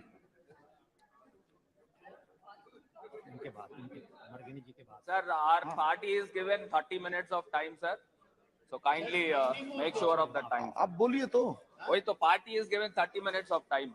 Please start. Sir, at the outset, I'm so grateful to place my views on the national budget 23-24, sir. Sir, despite of the precarious situation globally, aftermath of pandemic and the war between the Ukraine and Russia, the finance minister managed to bring down, even though all the things, the global economic turmoil has been happening, the finance minister managed to bring down the fiscal deficit from 10 to 5.9%, sir, and the growth rate is around hovering around 6 to 7%. But how far the vision and the dream of the Honorable Prime Minister's $5 trillion economy can be achieved, sir? Sir, of course, we do understand. माननीय सदस्यगण, कृपया बातचीत बंद करें। No murmuring, please. Please. Sir, we do understand that Honorable Finance Minister made her budget very balancing, sir. Sir, the 10 lakh crores of capital expenditure, which is coming around 3.3% of GDP. And there is a feel-good factor among the middle class through direct taxes, sir. And at the same time, if the government of India would have slashed down the cylinder prices, the gas cylinder LPG price, they would have managed to gain a lot of attraction from the women voters, sir. But perhaps they missed that electoral gamble, I guess. Sir, primarily, I have my own reservation when it comes to my state of Andhra Pradesh, where my state was unscientifically bifurcated and the injustice is made to my state many more times. I've represented in this house itself, and I wanted to reiterate to this government. Sir, the people of Andhra Pradesh, it is deeply bothering why this is the 9th consecutive year for the budget, sir. There is no prominent allocations made to my state, sir. And it is really, really heart-wrenching for the state of Andhra Pradesh, sir. Sir, as I said, the Andhra Pradesh state was bifurcated by the same old Congress party without any rhyme or reason, sir. Sir, just only for the political foul play or the political benefits, they have splitted the Andhra Pradesh state, divided. Is just like a birthday cake, sir. There is no any scientific evidence. When the state is getting bifurcated, they should have to see the repercussions, what is going to happen. But as I said many more times, the Hyderabad capital city is given to the Telangana, sir. Never in the history of independent India, when the state got bifurcated, the capital city will be restored with the residual state, sir. But here it is completely turned around. Sir, here the people of Andhra Pradesh invested our sweat and blood for about 70 years, sir. Sir, in turn, what we have achieved, and the great Hyderabad city has went to the state of Telangana, sir. Sir, now, as I said, sir, 9 years of the budget, there is no prominent allocations for the state. And also that the act is made in this floor of the house, and the government of India should have to honor the act, sir, should have to implement the act, sir. But now the ruling party has left the people of Andhra Pradesh in lurch, sir. And I wanted to reiterate, sir, I wanted to reiterate, which is very loud and clear. And the parliament should have the ears to hear my voice, sir. And all the country should have to understand, sir. Sir, these and the Prime Minister, Mr.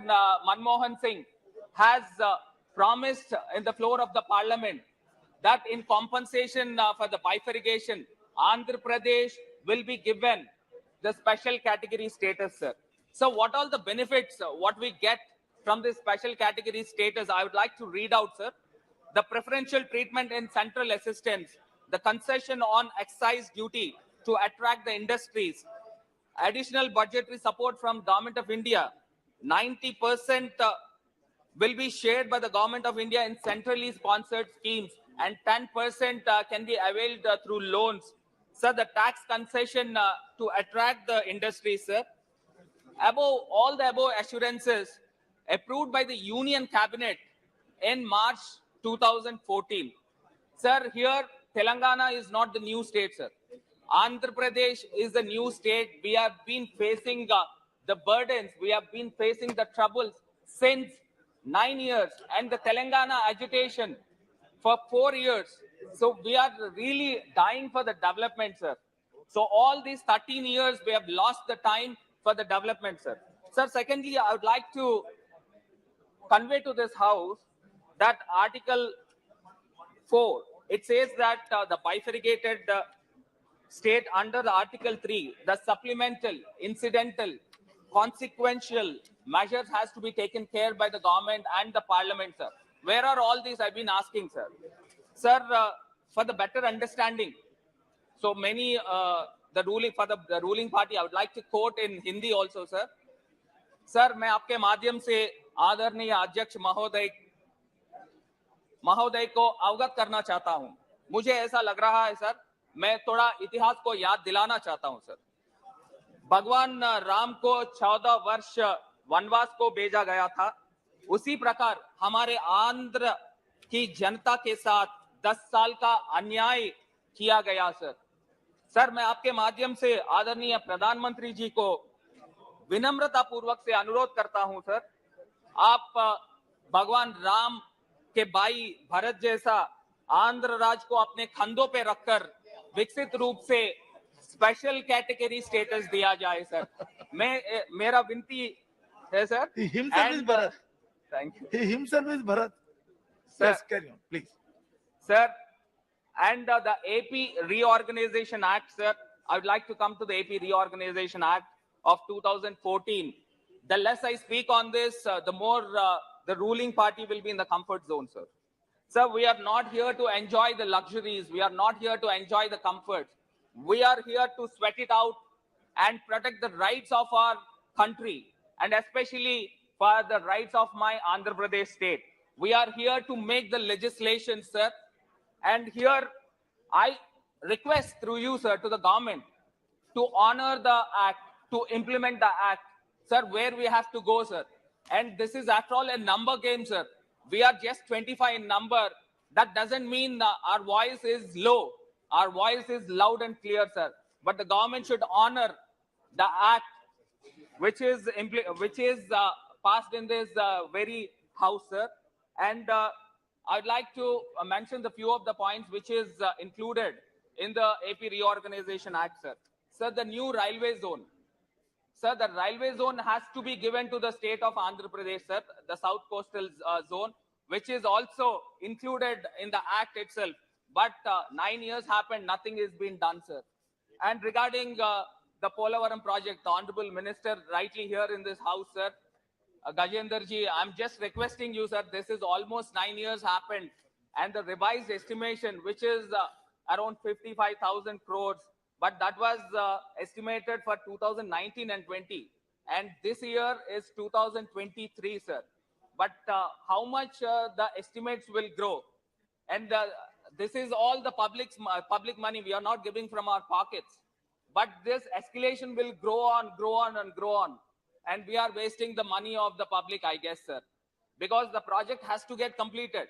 And the last government, sir, I'm clearly stating, the last government has taken the contract of Polavaram project.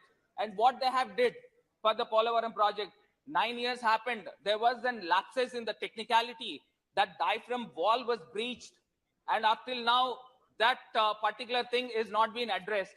The investigation is going on, and some technicalities is coming into the picture, but nothing has been happening since 1 year, sir. The project is been stalled since 1 year, sir. Kindly, I request the Honorable Minister to make the cognizance of this particular issue, sir. And regarding the major port, sir, I've been talking about the major port, about Dugirajupatnam port, sir, which is included in the act.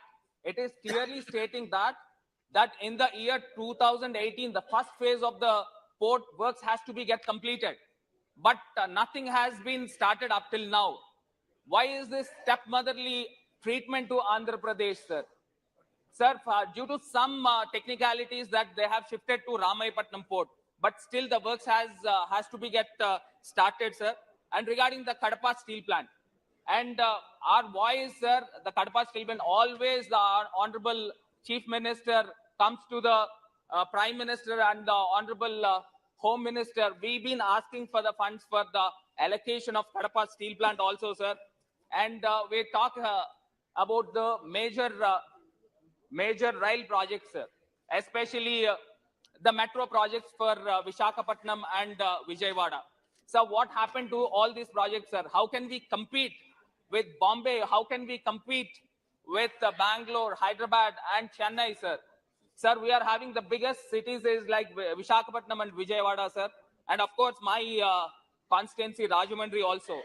So I request through you to the Honorable Minister and the government to sanction the railway project, the metro railway projects to Andhra Pradesh, sir. Sir, coming to the Greenfield crude oil refinery and petrochemical complex, this is also mandated to establish in Andhra Pradesh, sir. Sir, as we all know, perhaps the country must be knowing about the KG Basin. The KG Basin is located in the area of East and West Godavari's and the Krishna district, sir. Sir, you are taking out the oil and diverting to the Gujarat or any other places. So why can't we have the petrochemical complexes in the state of Andhra Pradesh? And how much the cost effective is been happening to the country?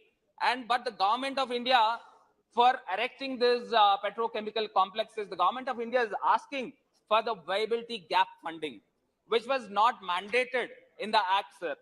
Sir, I would like to reiterate to this house, why not the petrochemical factories complexes are there at Daheja in Gujarat and Pardeep in Odisha.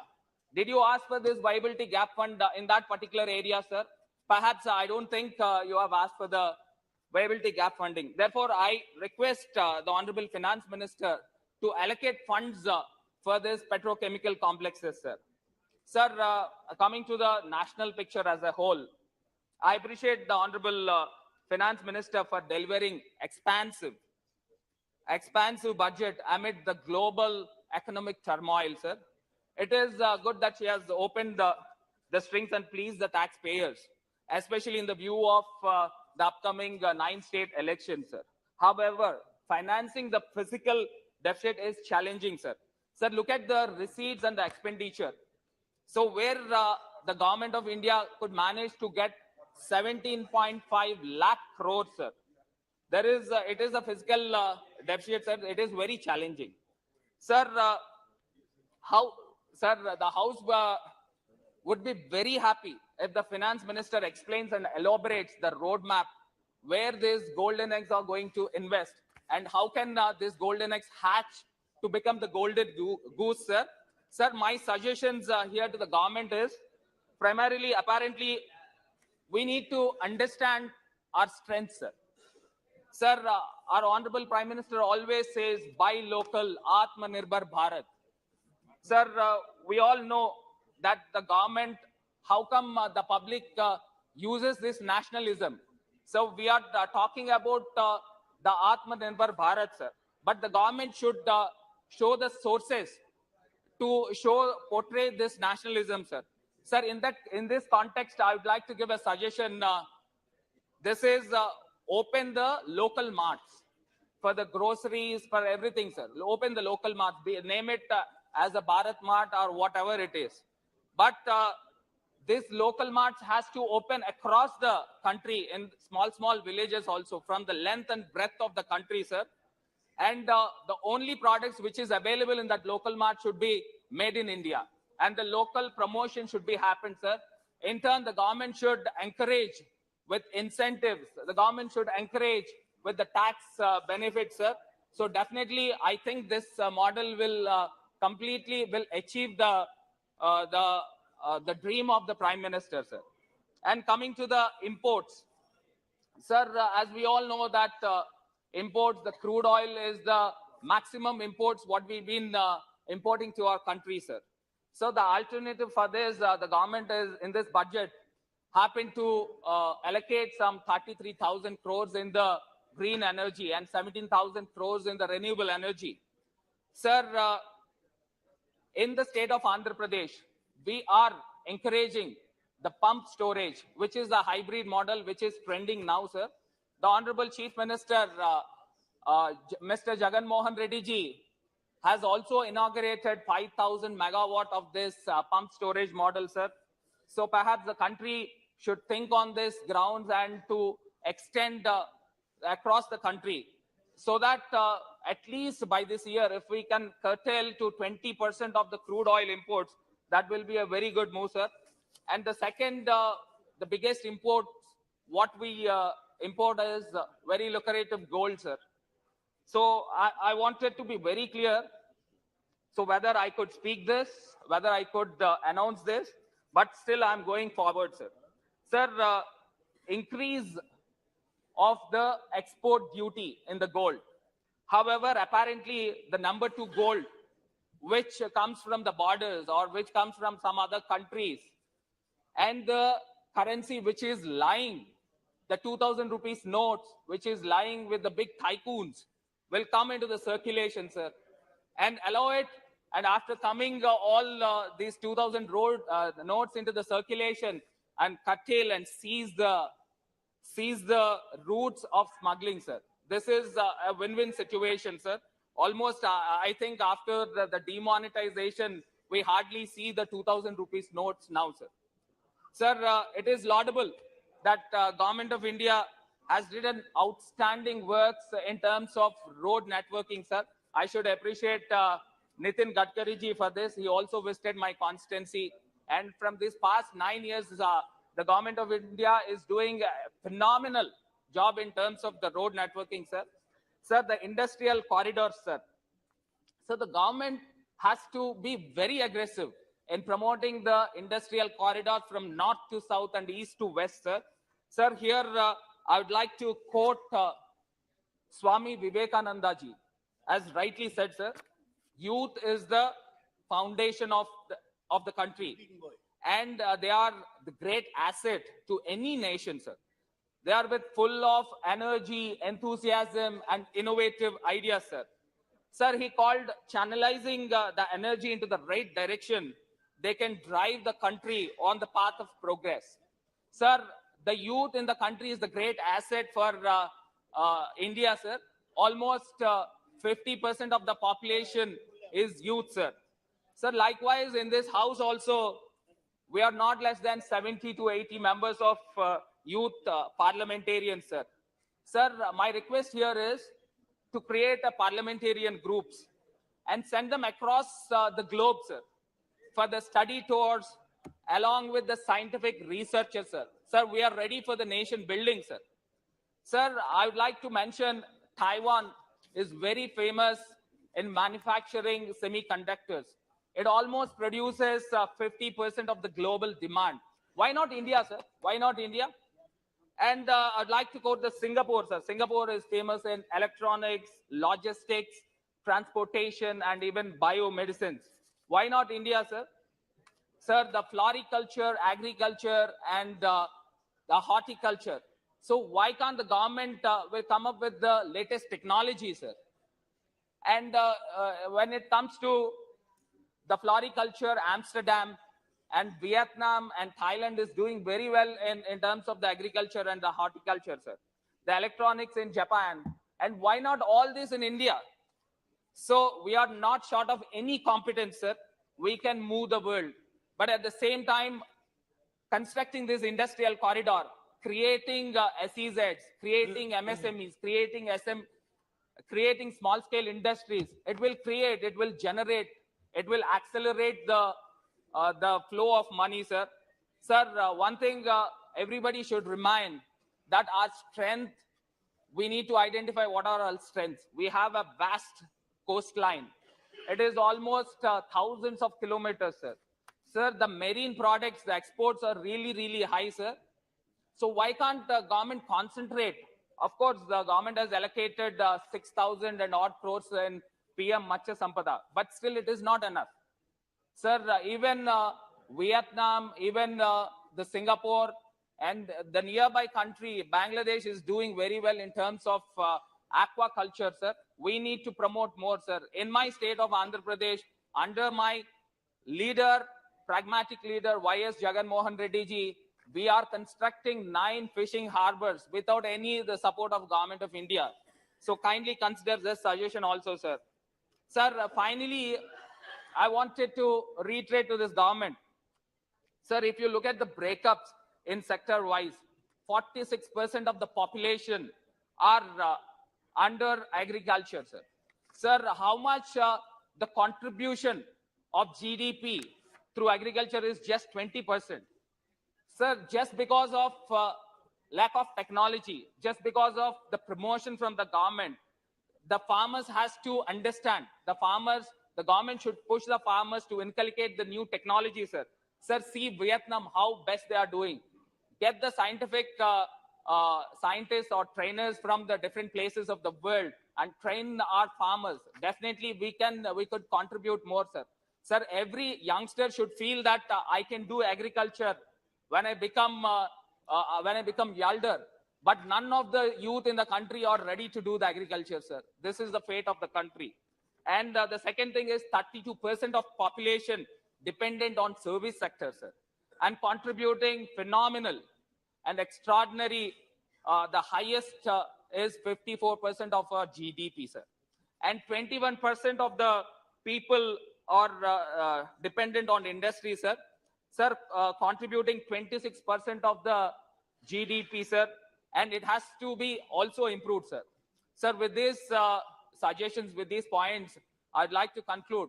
Before concluding, sir, with the folded hands, sir, from the people of Andhra Pradesh and on behalf of my Chief Minister, I request Government of India to grant us special category status, honor the act.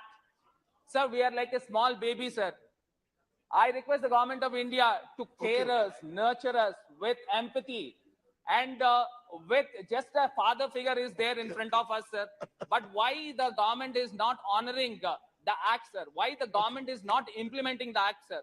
Sir, with these words, I conclude. Definitely, the God is there, sir. God is watching everything. Definitely, Well the said, good days well said. will come to the state of Andhra Pradesh. Thank you so much, Shri sir. स्वागत Rai ji.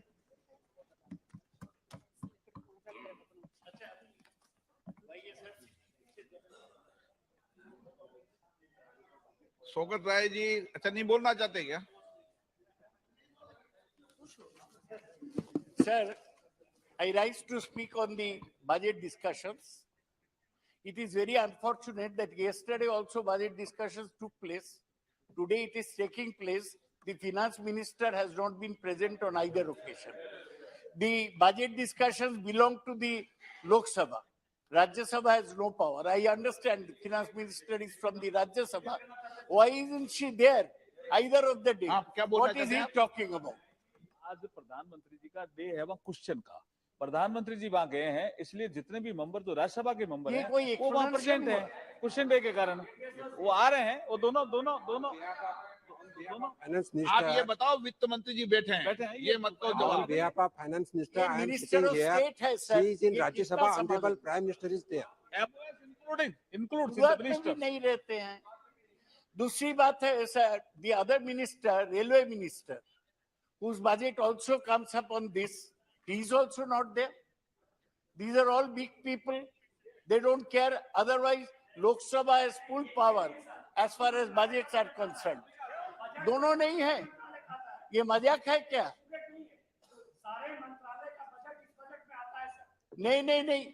Railway minister should be present to listen to our objections. Sir, I speak on the budget discussion.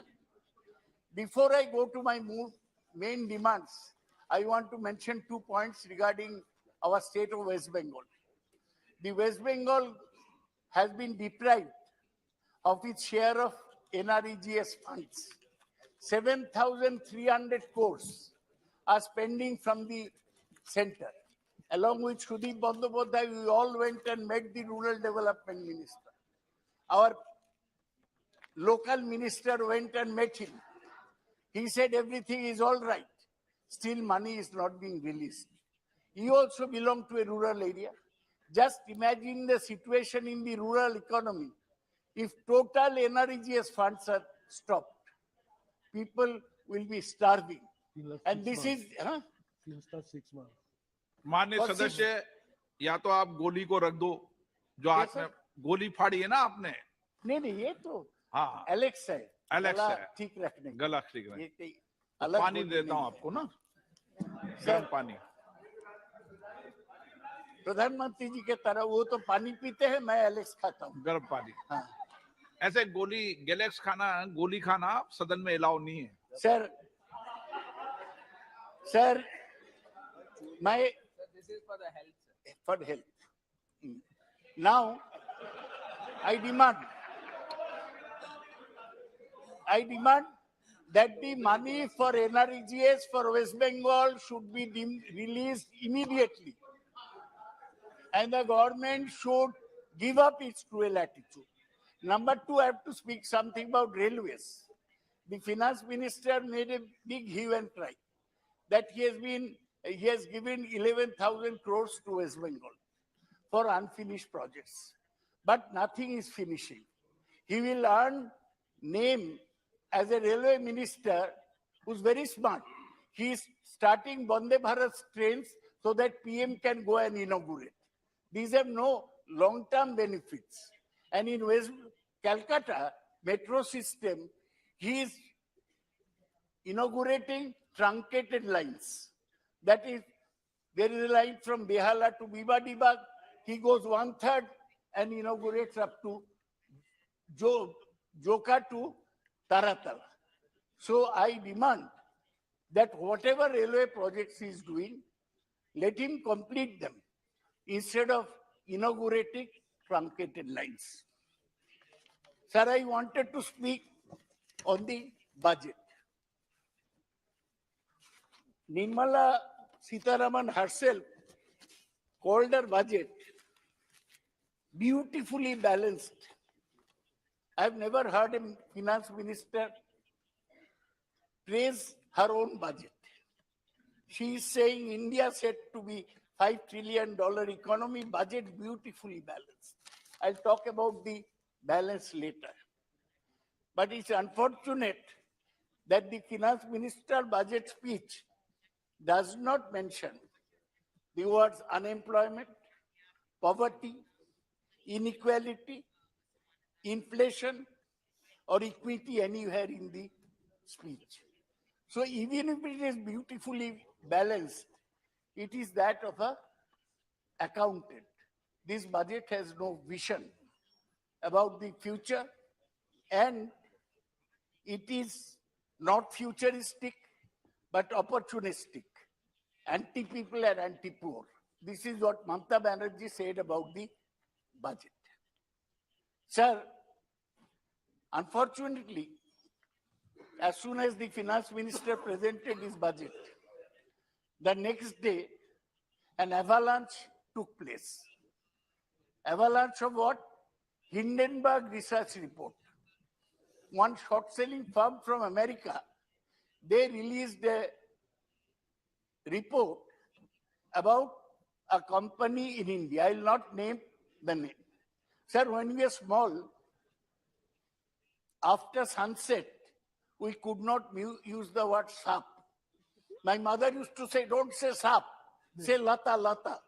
So now there is a new word. We cannot mention somebody's name. We have to a company, this company. But this company is everything. We can't mention the name.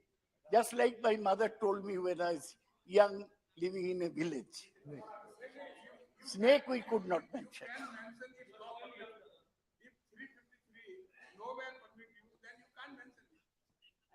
You have become the new spokesman for the ruling party to prevent the opposition protest.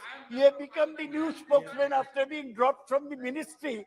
You have started explaining everything. Go back to the ministry.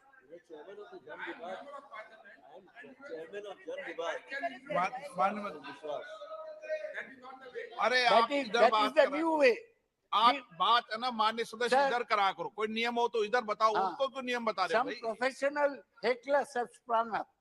Their job is to disturb the opposition whenever they speak. I cannot take concern about them. Now, sir, I'll be very brief on this matter. I have other things to speak about. The Hindenburg research report said that a certain company did round tripping of its finances, and they bought up assets in India after round tripping them from abroad. After that, an avalanche. You know, in the snowy areas, the ice comes down. The ice came down on this company's shares. In 3 days, it lost 10 lakh crores of rupees. Now, if ये कौन सी company आप लोग बताओ? आप लोग बताओ, इसका नाम तो नहीं किया जाए, सांप है. तो अरे हमारा कोई डर नहीं है. अदानी बोलने से ये लोग बोलेगा काट दीजिए, उनका नाम नहीं करना चाहिए, ये सांप है. तो sir, I have a simple demand before the finance minister. She has got the SEBI under. If a company has done round tripping, it is the job of SEBI to look into it. I demand that she ask the SEBI to inquire into fallen shares of this certain company. Also, the Enforcement Directorate, ED, matter of fear for the opposition, is also under the finance minister. They are investigating each and every opposition politician. Why the ED is not investigating the affairs of this company? This is. He is not in opposition. Yes, very right.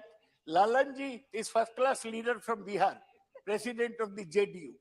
He is supporting me, and I thank him for the same. So now, I'll call this budget basically an anti-farmer, anti-poor, anti-rural areas budget. You know what they have done? They have reduced allocation for MG NREGA.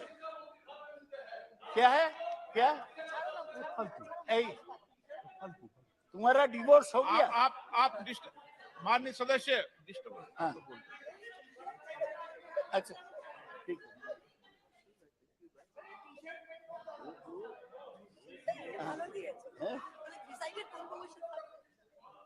Sir, there has been reduction in the allocation of MG NREGA and cut in food, fertilizer, and petroleum subsidies. This is anti-poor. Sir, you will know that food subsidy has been cut from 2.87 lakh. Sir, what is it that I'm saying that is objectionable? Please. This young man is shouting. He's shouting. Please. You put him down, sir. Food subsidy has been cut from rupees 2.87 lakh crores to rupees 1.97 lakh crores. Fertilizer subsidy has been cut from rupees 2.25 lakh crores to 1.75 lakh crores. These cuts will expose Indian farmers to the vagaries of the global market and render the economics of agriculture even more fragile. This is a very serious matter. This should be looked into. Sir, what were you expecting? I was actually originally thinking of praising the finance minister because she has called herself the budget is beautifully balanced. So I thought that yes, is balanced, but his balance is that of a accountant. You know, in the finance ministry, there is a deputy secretary who tallies the budget and he ultimately balances both sides. The finance minister has done just that. This was the opportunity when inflation was under control, GDP was rising, current account balance was better, fiscal deficit was under control. This was the time to take a big step forward. What did Abhijit Vinayak Banerjee say at the time of pandemic? He said that give some cash dole in the hands of the poor.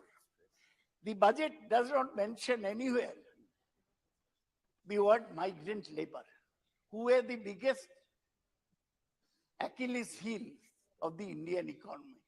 People walking hundreds of miles to their destination when the pandemic broke.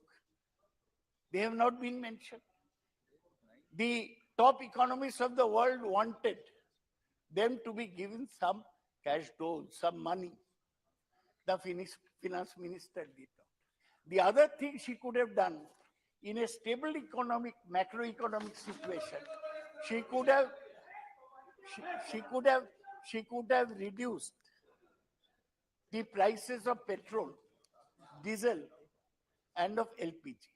Because if you have a little financial space, that is the time to give relief to the common man. She did not do this because she had to balance the budget beautifully. So this budget ultimately turned out to be what? Anti-poor. Anti-poor people. So that is the budget. So now you're talking about digital India. Now digital India is all right. But sir, you must be knowing that technology takes away jobs. Today, all the big tech companies like Microsoft, Meta, Amazon, they are all retrenching people. They are called pink slips in America because technology always relentlessly takes away jobs. So to talk about digital India, Industrial Revolution 4.0, artificial intelligence 3 centers will not solve India's problem. India's basic problems are poverty, destitution, migrant labor, and of course, unemployment. The employment has not been addressed at all. The finance minister will come and say, see, I have increased so much in capex. Capex is what? Capital expenditure. How much she has given? 10 lakh crores. Very big sum. But does the capex get translated into projects anywhere? No. You give the money today, the project will take another 1 year, 2 years to start. What happens in the meantime? And when you are building infrastructure projects, the main problem is that they take a lot of time. Some people get employment during construction. But after construction is over, they lose the jobs. So you are taking India towards a jobless future. From a very favorable situation, you are taking India to a jobless future, berozgar. I see Mr. Gajendra Singh Shekhawat doing namaskar to me. I like that. He is the favored child. Oh, he did namaskar to you. And Navneet Master did. That would be only more proper. Sir, there are only two favored children. Who are favored children? One is this Jal Jeevan Mission. Jal Jeevan Mission. They have got 70,000 crores. And the other is PM Awas Yojana. They have got 79,000 crores. But NREGA has received a cut. So if you develop only two projects, that will be enough to alleviate India's problems. I do not think so. I think you are making a mistake.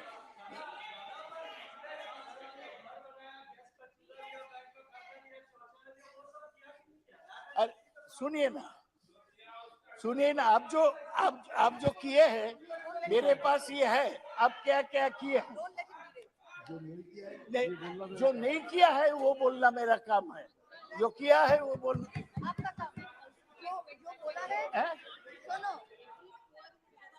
हाँ दादा, आप इतने वरिष्ठ सदस्य हैं, आज सुप्रिया जी से guide हो रही हैं क्या? सब मेरे अच्छे दोस्त हैं।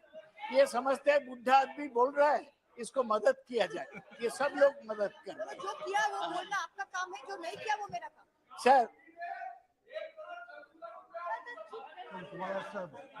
तुम पूरा पागल है, तुम बैठ जाओ, तुम्हारे बीबी भाग गया, तुम पूरा पागल है। ये हटा दिया। माननीय स्पीकर साहब, दादा को नवनीत जी ने नमस्ते नहीं किया, इसलिए उन्होंने सुप्रिया जी का सहारा ले लिया। Sir, the other thing is, do you remember? ये प्राइम मिनिस्टर ने प्रॉमिस किया फार्मर्स इनकम 2022 में दोगुना हो जाएगा। आपको कोटा में भी तो फार्मर है, उनका इनकम दोगुना हुआ? नहीं हुआ। Sir, they promised that by 2020 everybody will have a house. Everybody. कहाँ सब लोग का घर हुआ? आप बोलते हैं प्राइम मिनिस्टर स्वरोजगार योजना, उसमें सब लोग का घर मिल जाएगा, घर नहीं मिला। सर, ये जुमला का सरकार है, एक साल एक सवाल उठाते हैं, एक साल। अच्छा,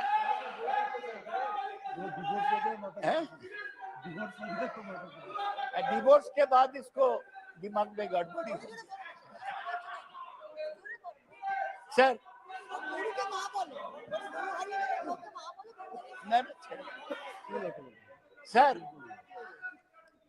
सर इसको तार कट गया, कुछ पर्सनल प्रॉब्लम है,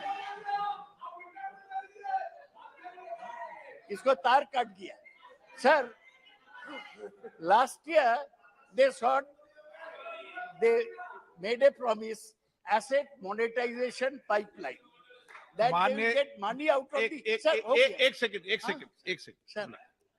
माननीय सदस्य, आप वरिष्ठ हैं, किसी भी माननीय सदस्य के लिए इस तरीके की भाषा का उपयोग मत करो। आपको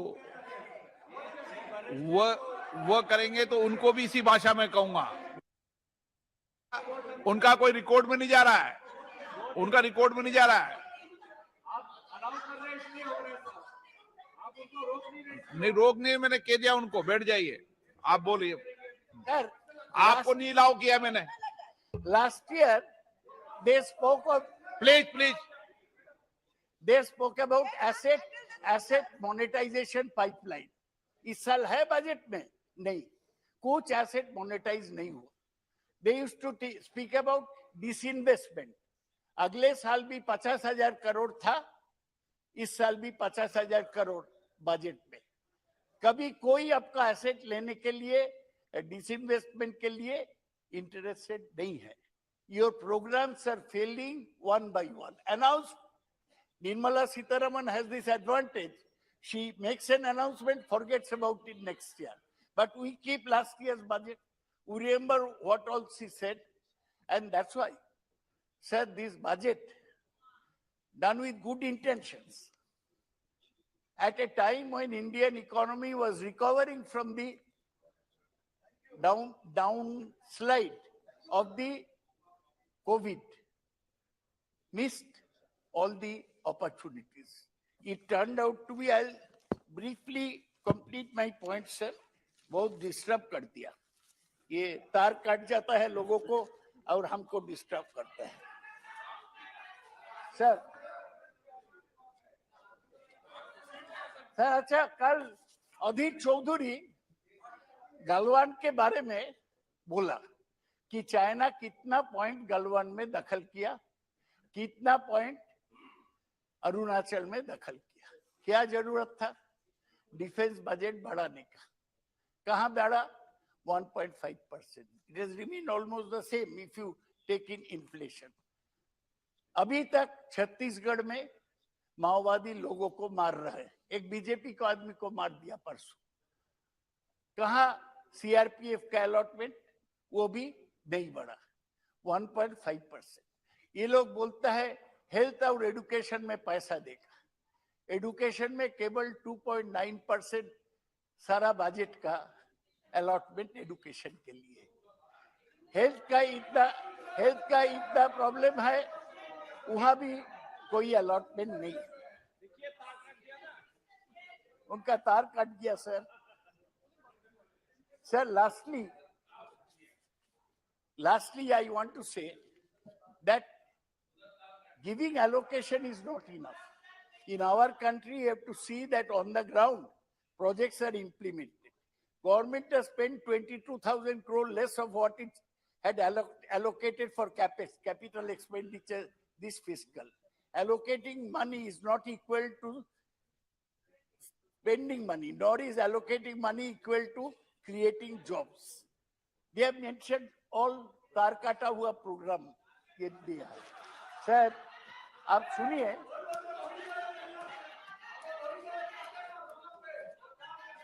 सर आप सुनिए, कुछ प्रोजेक्ट का मेंशन किया, ये कुछ प्रोजेक्ट का मेंशन किया। आप ये प्रोजेक्ट, इसमें एक पैसा भी नहीं दिया गया सर। क्या भाई, क्या प्लीज मानिए।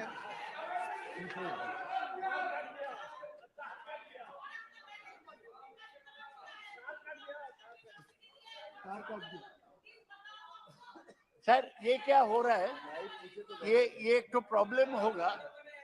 अभी भी हमारी इकोनॉमी में private investment and equity and FDI, they constitute 40%. Since last year, FDI is escaping from the economy.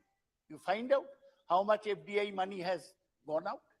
Private investment is being squeezed out because the government is doing huge borrowings. So the private sector is not being able to mop up resources. So this point that I'm giving everything to capex, I'm creating a deficit financing that creates a problem. ये देखिए announcement किया कुछ project का, agriculture accelerator fund, PM प्रणाम, गोबर धन, खेती, natural खेती, बायो इनपुट, मिष्टी, ये मैंग्रोव के लिए है, अच्छा है, अमृत धरोहर, इवन मिलेट्स। सर एक पैसा भी अलॉट नहीं किया, केवल फिनेंस मिनिस्टर ये बजट स्पीच में अनाउंसमेंट किया, बजट पेपर्स में इसका कोई मेंशन नहीं है। पीएम प्रणाम, agriculture accelerator fund, Govardhan, natural खेती।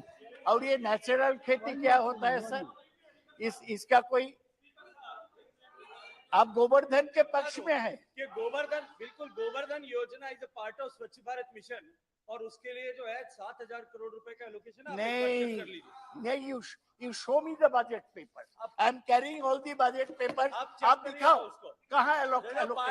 I am carrying the budget paper. Show. These are all announcements without any meaning. So this is all cheating, fuzzling, befuddling. ये सब वैलेंटाइंस डे प्रेजेंट है। Sir lastly I want to say that आप देखिए, एक तो budget paper में एक तो अच्छा पिक्चर है, हमारा रुपया कहाँ से आता है? हमारा रुपया income tax 15%, excise duty 7%, corporation tax 15%, GST 17%। तो आप इनकम टैक्स आप छूट दिया कितना? 0.1%। 38,000 करोड़ रुपया हमारा इनकम टैक्स टोटल, हमारा कलेक्शन जो है 25 लाख करोड़, उसका 1% है। ये कोई छूट नहीं है। और आप क्यों बड़े लोगों को सरचार्ज पर छूट दिया? वो देना नहीं चाहिए था, गलत किया।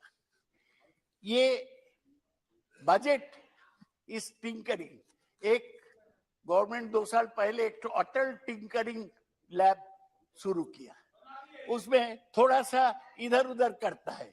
ये भी बजट इकोनॉमी को लेकर टिंकरिंग किया।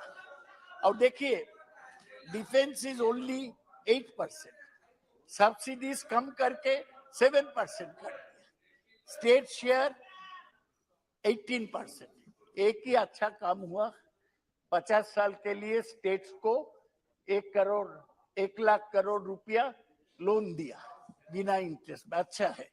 स्टेट को 3.5% फिस्कल डेफिसिट अलाउ किया, ठीक है।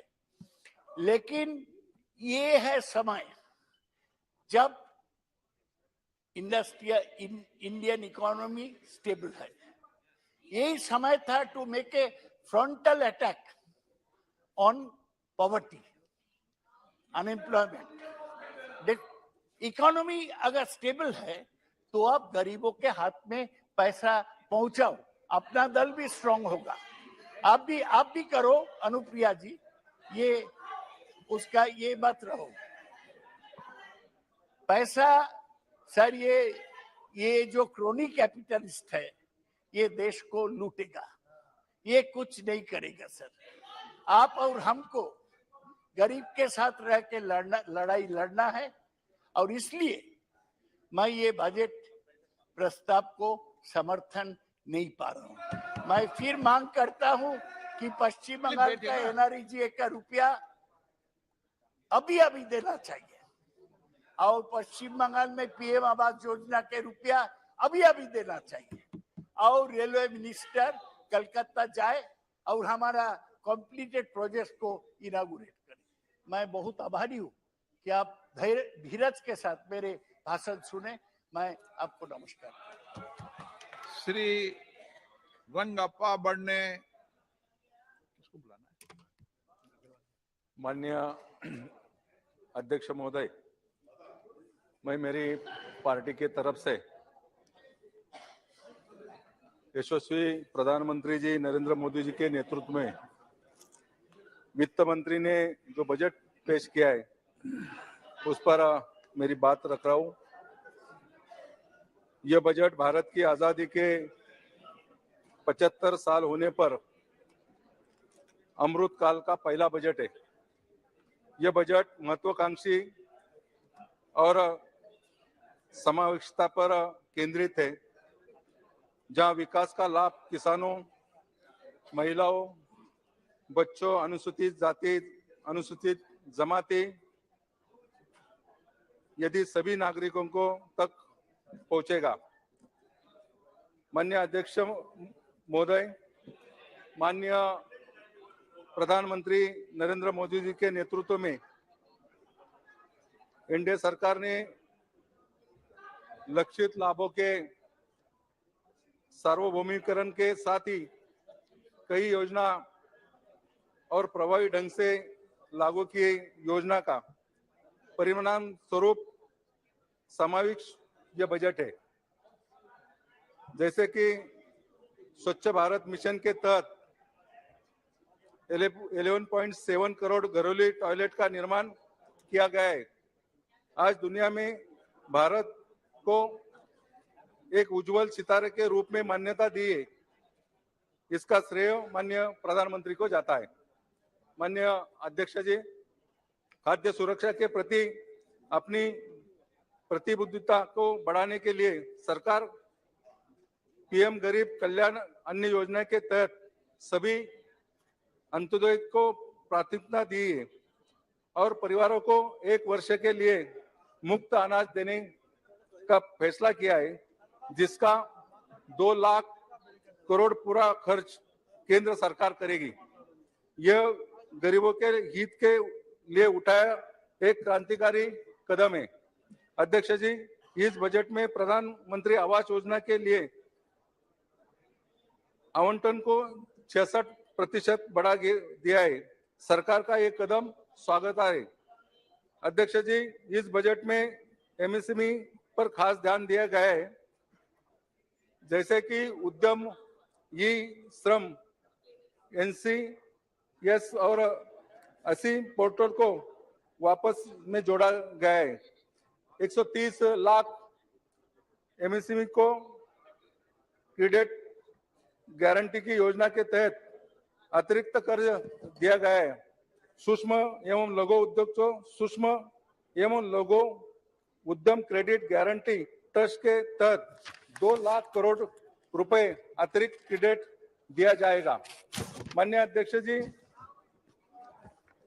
पिछले 9 वर्षों में प्रति व्यक्ति आय करीब दुगनी होकर 1.97 लाख रुपए हो गई है। भारतीय अर्थव्यवस्था का आकार बढ़ा है और यह पिछले 9 साल में विश्व की 10वीं सबसे बड़ी अर्थव्यवस्था से 5वीं बड़ी अर्थव्यवस्था में बन गई। देश करीब 2 साल तक कोरोना से लड़ा। देश करीब 2 साल कोरोना से लड़ा था, लेकिन मोदी सरकार ने देश के आम आदमी के हित में ध्यान देते हुए जनहित के फैसले लिए और इनका लाभ देश के सभी जनता को हुआ है। आज देश दिन तक 102 करोड़ लोगों को लक्षित किए हुए कोविड विरोधी टीकाकरण का आंकड़ा 220 करोड़ से पार हुआ है। इसके लिए सरकार ने स्वास्थ्य सेवाओं के जुड़े लोगों को बधाई देना चाहिए। पीएम सम्मान किसान निधि के तहत 11.4 करोड़ किसानों को 2.2 लाख करोड़ रुपए नगद हस्तांतरण किया है। देश का किसान सभी और खुशहाल हुए। माननीय मोदी सरकार को धन्यवाद देना चाहता हूँ। दूसरी बात मैं ये कहना चाहता हूँ, जल जीवन मिशन के तहत करीबन 70,000 करोड़ सभी राज्यों को दिया है। जल जीवन मिशन के तहत ग्रामीण इलाके में पानी की योजना होते हुए कई सारे ग्रामीण इलाकों को इसका लाभ पहुंचा है। माननीय अध्यक्ष महोदय, इस बजट में पीएम गति शक्ति को बढ़ाने देने वाली 7 कारक सड़क, रेल मार्ग, हवाई मार्ग, विमानपत्तन, माल परिवहन, जल मार्ग, लॉजिस्टिक, ये इस पर ध्यान दिया गया है। अध्यक्ष जी, पीएम गति शक्ति मास्टर प्लान के दायरे में आर्थिक बदलाव के सभी 7 कारक निर्माण, बहुपक्षीय कन्वेटिंग और लॉजिस्टिक के दायरे में आए।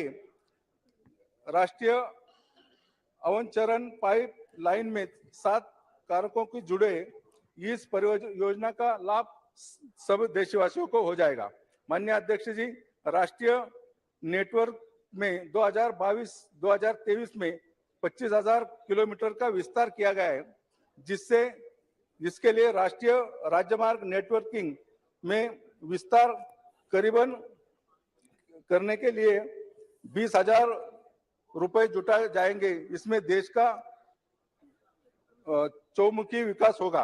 अध्यक्ष जी, एक समय इस देश में आधारभूत सुविधा में कमी होती थी। देश में राष्ट्रीय राजमार्गों का कमी होती है।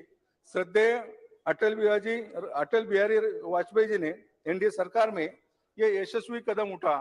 इसके बाद माननीय प्रधानमंत्री नरेंद्र मोदी जी ने इस निर्माण में गति दी और माननीय नितिन जी गडकरी के नेतृत्व में आज देश में सीमाओं तक वर्ल्ड क्लास सड़कों का निर्माण हुआ है।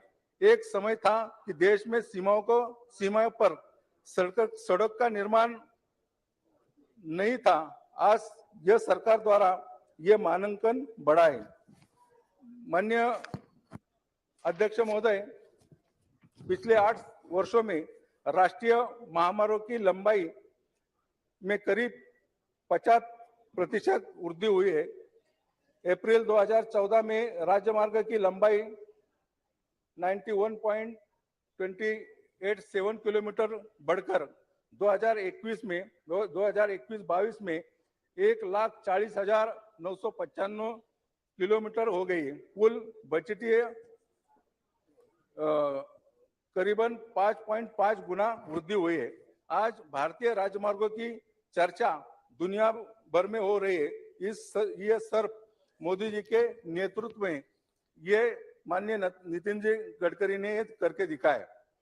माननीय अध्यक्ष जी, मोदी जी के नेतृत्व में सरकार द्वारा देश में आज मेट्रो रेल का जाल बिछा रहा है। यह बजट में पिछले बजट की तुलना में अधिक राशि का प्रावधान किया है। माननीय अध्यक्ष जी, एक साथ जब रेल कोच का आयात करते थे, लेकिन आज हम वर्ल्ड क्लास कोचिंग का निर्माण देश में करते हैं। अध्यक्ष जी, मोदी के नेतृत्व में देश अगले 3 साल के दौरान 400 उत्कृष्ट वंदे भारत रेलगाड़ियों का निर्माण देश में करेगी। साथ ही अगले 3 साल के दौरान नई मल्टी मॉडल लॉजिस्टिक के लिए 100 पीएम गतिशक्ति कार्गो टर्मिनल विकसित किए जाएगी।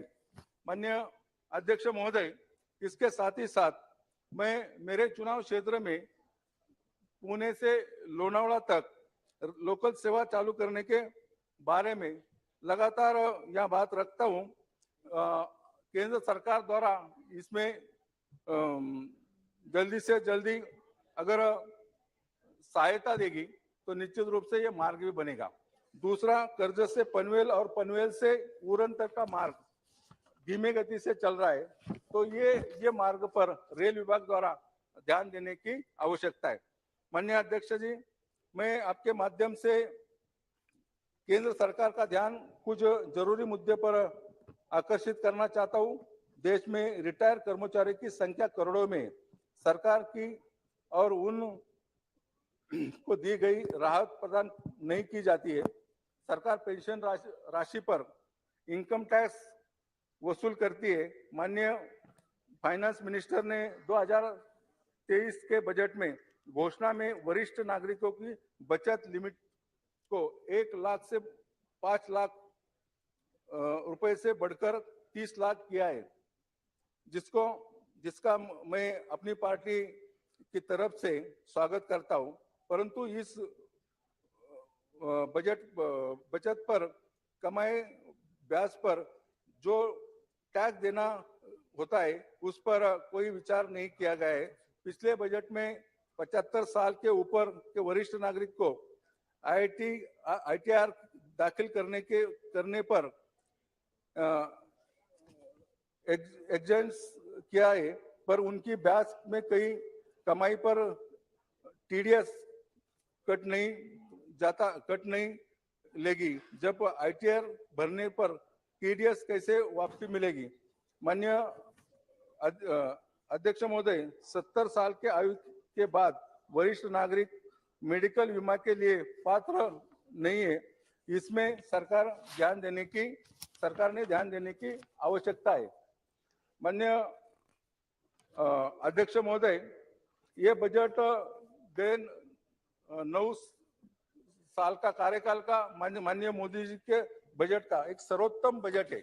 इसमें सभी लोगों पर ध्यान दिया है, जैसे कि गरीब हो, किसान हो, कर्मचारी हो, इस पर सरकार ने ध्यान दिया है। एक अच्छा और सराहना बजट पेश किया है। माननीय वित्त मंत्री, माननीय प्रधानमंत्री का मैं धन्यवाद करता हूँ। एक अच्छा बजट यहाँ पेश हुआ, उसका स्वागत भी करता हूँ। श्री महाबली सिंह जी।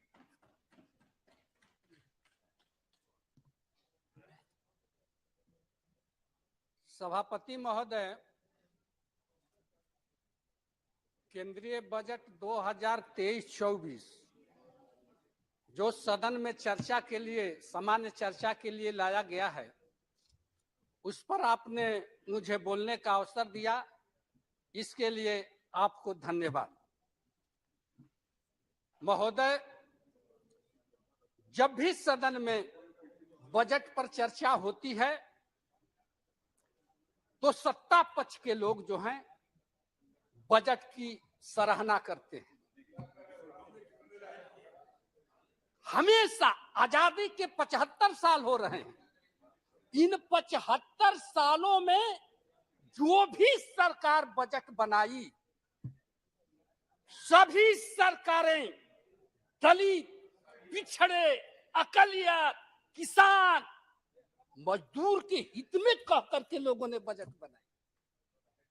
लेकिन सरकारें बदलती रही, बजट बनते रहे और बिगड़ते रहे, लेकिन इस देश के करोड़ों लोगों की तस्वीर आज तक नहीं बदली, आज तक नहीं बदली।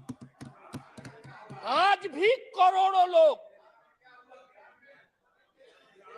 आज भी करोड़ों लोग गंदे नाले और पेड़ों के नीचे जन्म लेते हैं और वहीं पर मर जाते हैं, वहीं पर आज भी मर जाते हैं। इसलिए महोदय, हमें इसके तरफ नहीं जाना है, लेकिन हमें सदन के माध्यम से सरकार को बताना चाहते हैं कि बड़ी अरमानों से बिहार की 13 करोड़ जनता ने आपको 2019 में 40 सीट में से 39 सीट एनडीए के खाते में डालने का काम किया था। लेकिन 40 सीट में से 39 सीटें 40 बहुत आशा, उम्मीद और अरमान के साथ इस बजट पर निगाहें रखी थी बिहार की जनता।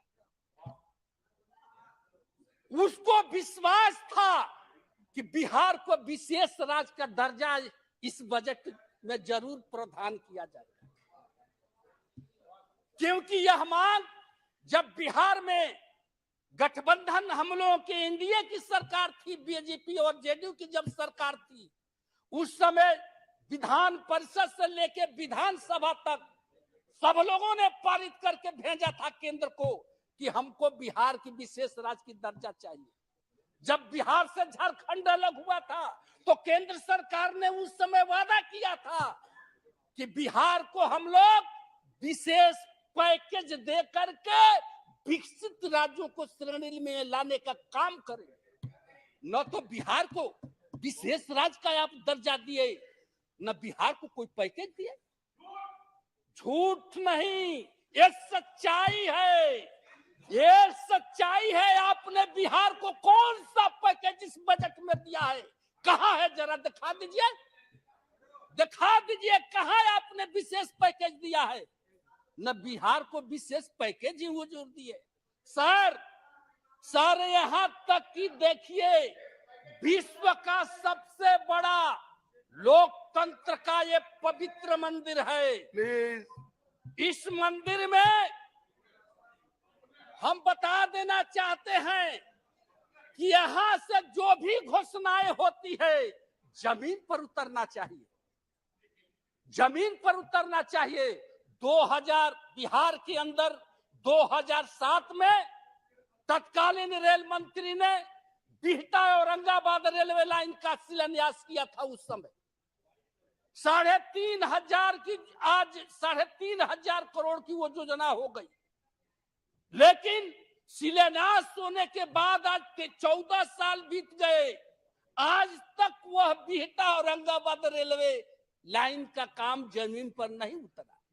अब बताइए महोदय कि हम लोग यहाँ सदन में चर्चा करते हैं, बिहार की जनता पटना से लेकर दिल्ली तक धरना, आंदोलन, प्रदर्शन करते आ रही, और वह 4 पार्लियामेंट का क्षेत्र था। सभी माननीय सदस्य जो आज बोल रहे हैं, हमारे राम कृपाल जी, इन्होंने भी कई बार रेलवे मंत्री से मिला, हम लोगों ने मिला, अब 13 साल से बताइए महाराज कि 4 पार्लियामेंट का वो क्षेत्र है, एक छोटा सा, आज रेलवे लाइन नहीं बन सका। डालमिया नगर 7 में, रोहतास के डालमिया नगर, टिहरी डालमिया नगर फैक्ट्री को 7 में उसका शिलान्यास हुआ था, तत्कालीन रेल मंत्री ने किया था, रेलवे वैगन बनाने के फैक्ट्री के लिए। अब बताइए 13-14 साल हो गया महाराज, 14 साल से विगत जो तत्कालीन आपके रेलवे मंत्री अभी थे पीयूष गोयल जी, उन्होंने सदन में वही से कहा था कि 2022 तक हम लोग हर हालत में टिहरी डालमिया नगर फैक्ट्री को, जनता के हाथों में रेलवे फैक्ट्री को हम लोग चालू करके देंगे। बताइए आज तक कुछ जमीन पर कहीं कुछ नहीं है। डिहरी से बंजारी रेलवे लाइन आज तक वो 7 में शिलान्यास हुआ, आज तक वो भी काम नहीं हुआ। आप खाली देखिए आश्वासन और झूठ के सहारा लेते हैं, झूठ से काम नहीं चलेगा। बिहार को बिना विकसित किए हुए आप देश को विकसित नहीं कर सकते।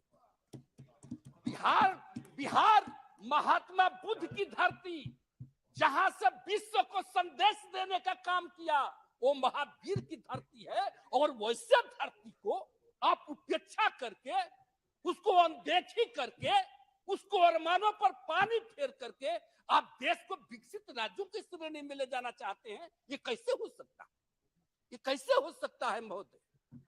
एक बात हम कहना चाहेंगे महोदय कि हमारी जो केंद्र सरकार है, जो राष्ट्रपति महोदया ने जो भाषण दिया है, और उसने कहा है कि सबका साथ, सबका विकास और सबका विश्वास, सबका विश्वास, और आपने कहा सबका प्रयास। हम मानते हैं, आप कैसे सबका साथ ले सकते हैं? आप सबका प्रयास कैसे ले सकते हैं? आज आप 75 सालों में अमृतसर महोत्सव हम लोग मना रहे हैं, अमृत का महोत्सव मना रहे हैं, और इस देश के जो बहुसंख्यक समाज है, वो आज भी अपमानों का जहर पी करके इस देश में जिंदा है। आप कुछ लोग अमृत को वोट से लगा लिए, आप अमर हो गए, लेकिन इस देश का बहुत बड़ा जो समाज है, आज 75 वर्षों में आजादी के, आज भी अपमान का जहर का घूंट पी करके जी रहा है। आप सबका प्रयास की बात करते हैं, सबको विश्वास लेने की बात करते हैं। ये कैसे विश्वास आपको मिल सकता है? कैसे मिल सकता है? सबका प्रयास कैसे आपके साथ हो सकता है? इसके लिए सभापति महोदय, हम सरकार से आग्रह करना चाहते हैं, देश के आजादी में इस देश के सारे लोगों ने अपनी कुर्बानी दिया है, चाहे हिंदू हो, चाहे मुसलमान हो, चाहे सिख हो, चाहे ईसाई हो, चाहे बौद्ध हो, चाहे इस देश का दलित हो, चाहे महादलित हो, चाहे अगड़ा हो, चाहे पिछड़ा हो, सब लोगों ने इस देश की आजादी में कुर्बानी दिया है, और सब लोगों का ये अधिकार है इस देश के मिट्टी में, इस देश के हवा में, इस देश के न्यायपालिका में, कार्यपालिका में, विधायिका में, सब लोगों का अधिकार है। सब लोगों को जब तक आप प्रतिनिधित्व नहीं दीजिएगा, तो कहिएगा कि सबका हमको प्रयास चाहिए, सबका विश्वास चाहिए। एक तरफ देश के अंदर कोई हेलीकॉप्टर से जाकर के शादी विवाह अपनी बहू बेटियों का करता है, और इस देश के अंदर दलित, आज भी दलित जो है, घोड़ा पर चढ़कर अगर शादी करने जाता है तो उसको आप उतार देते हैं और कहते हैं कि सबका साथ चाहिए, सबका साथ चाहिए। ये कैसे हो सकता है? इसके लिए एक उपाय है सभापति महोदय, अगर हमारी केंद्र सरकार अगर चाहती है कि सबका प्लीज बैठ जाइए, बैठ जाइए। अगर आपका जब अवसर है तब बोलिएगा। तो एक ही उपाय है महोदय कि जो इस देश में सामाजिक जो व्यवस्था है यह गैर बराबरी व्यवस्था है और यह व्यवस्था जैसे आरएसएस प्रमुख भागवत जी ने कहा इस देश में जाति कोई भगवान ने नहीं बनाई है, आदमी ने बनाया है। तो हम उन लोगों से कहना चाहते हैं कि अगर आप सबका साथ, सबका विकास, सबका प्रयास चाहते हैं, इस देश को विश्व में सबसे महाशक्ति और विकसित राष्ट्र बनाना चाहते हैं, तो एक काम तो देखिए करना होगा।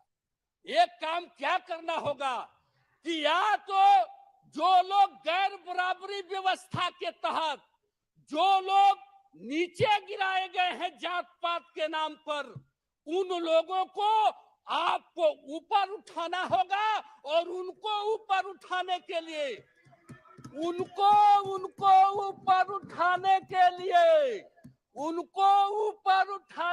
लिए न्यायपालिका, कार्यपालिका, विधायिका और देश के सीमा में जितने रेजिमेंट हैं उसमें सब लोगों को भागीदारी देना होगा। सब लोगों को भागीदारी देना होगा। अगर आप भागीदारी देना चाहते हैं तो उसके लिए एक काम और करना होगा। अब समाप्त कीजिए जी। अरे महोदय हमारा 20 मिनट का टाइम है। और भी वक्ता है आपके दल के, प्लीज का समय है महोदय। आपके दल के और भी मान्य सदस्य हैं, इसलिए महोदय आपको सबको जब हिस्सेदारी देना होगा तब इस समाज में शांति व्यवस्था कायम होगी और सब लोगों के अंदर देश के प्रति ममता होगा। तो इसलिए उसके लिए एक काम करना है कि देश के अंदर आप जातीय जनगणना कराइए। देश के अंदर जातीय जनगणना कराइए। जब इस देश का जब जानवर की गिनती हो सकती है, इस देश में शेर, भालू, चीता, भेड़िया की गिनती हो सकती है, उसकी जनगणना हो सकती है, जानवरों की हो सकती है, तो तब मानव की जनगणना क्यों नहीं हो सकती है? और जब तक जनगणना नहीं होगा तब तक के पता नहीं चलेगा सभापति महोदय कि कौन जाति की इस देश में कितनी संख्या है। और जब तक संख्या उनकी गिनती नहीं होगी तो उनको हिस्सेदारी और भागीदारी ये सरकार कैसे दे सकती है? तो इसलिए जातीय जनगणना कराना जरूरी है ताकि जब बात उठती है हक की, हिस्सेदारी की, इस देश में आरक्षण की बात उठती है तो सुप्रीम कोर्ट कहता है कि सरकार ने जातीय जनगणना नहीं कराई है कि कौन सी जाति की कितना आबादी है तो हम उनको आरक्षण कैसे दे सकते हैं? सुप्रीम कोर्ट कहती है कैसे दे सकते हैं? तो इसलिए ऐसा नहीं हो सकता। जब इस देश के अंदर जब अगर विकसित राष्ट्र बनाना चाहते हैं, सबका साथ, सबका विकास, सबका प्रयास और सबका विश्वास जीतना चाहते हैं तो जातीय जनगणना कराइए और जो जितनी जातियां जिनकी आबादी है उस हिसाब से उनको भागीदारी दीजिए, विकसित राष्ट्र बन सकता है। बहुत इसलिए महोदय हम इस समान चर्चा को एक बार सदन के माध्यम से सरकार से। Thank you, Mr. Chairman, sir.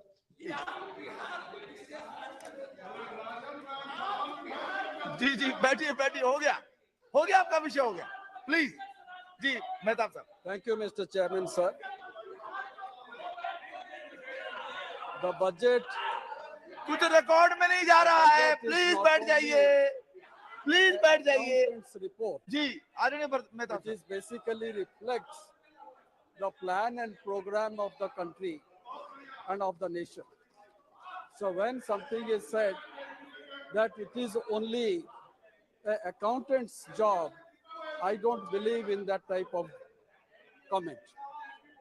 There have been umpteen reasons to be apprehensive in 2023, more so while waiting for the budget.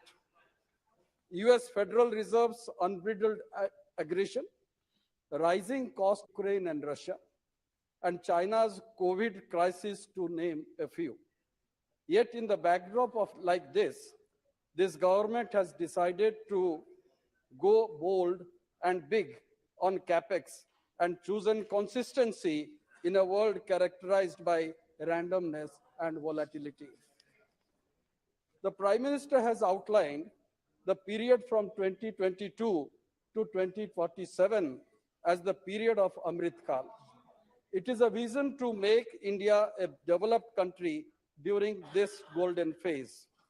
To realize this, India needs to rapidly invest in social infrastructure. This investment would need to come from taxpayers' money and not borrowings.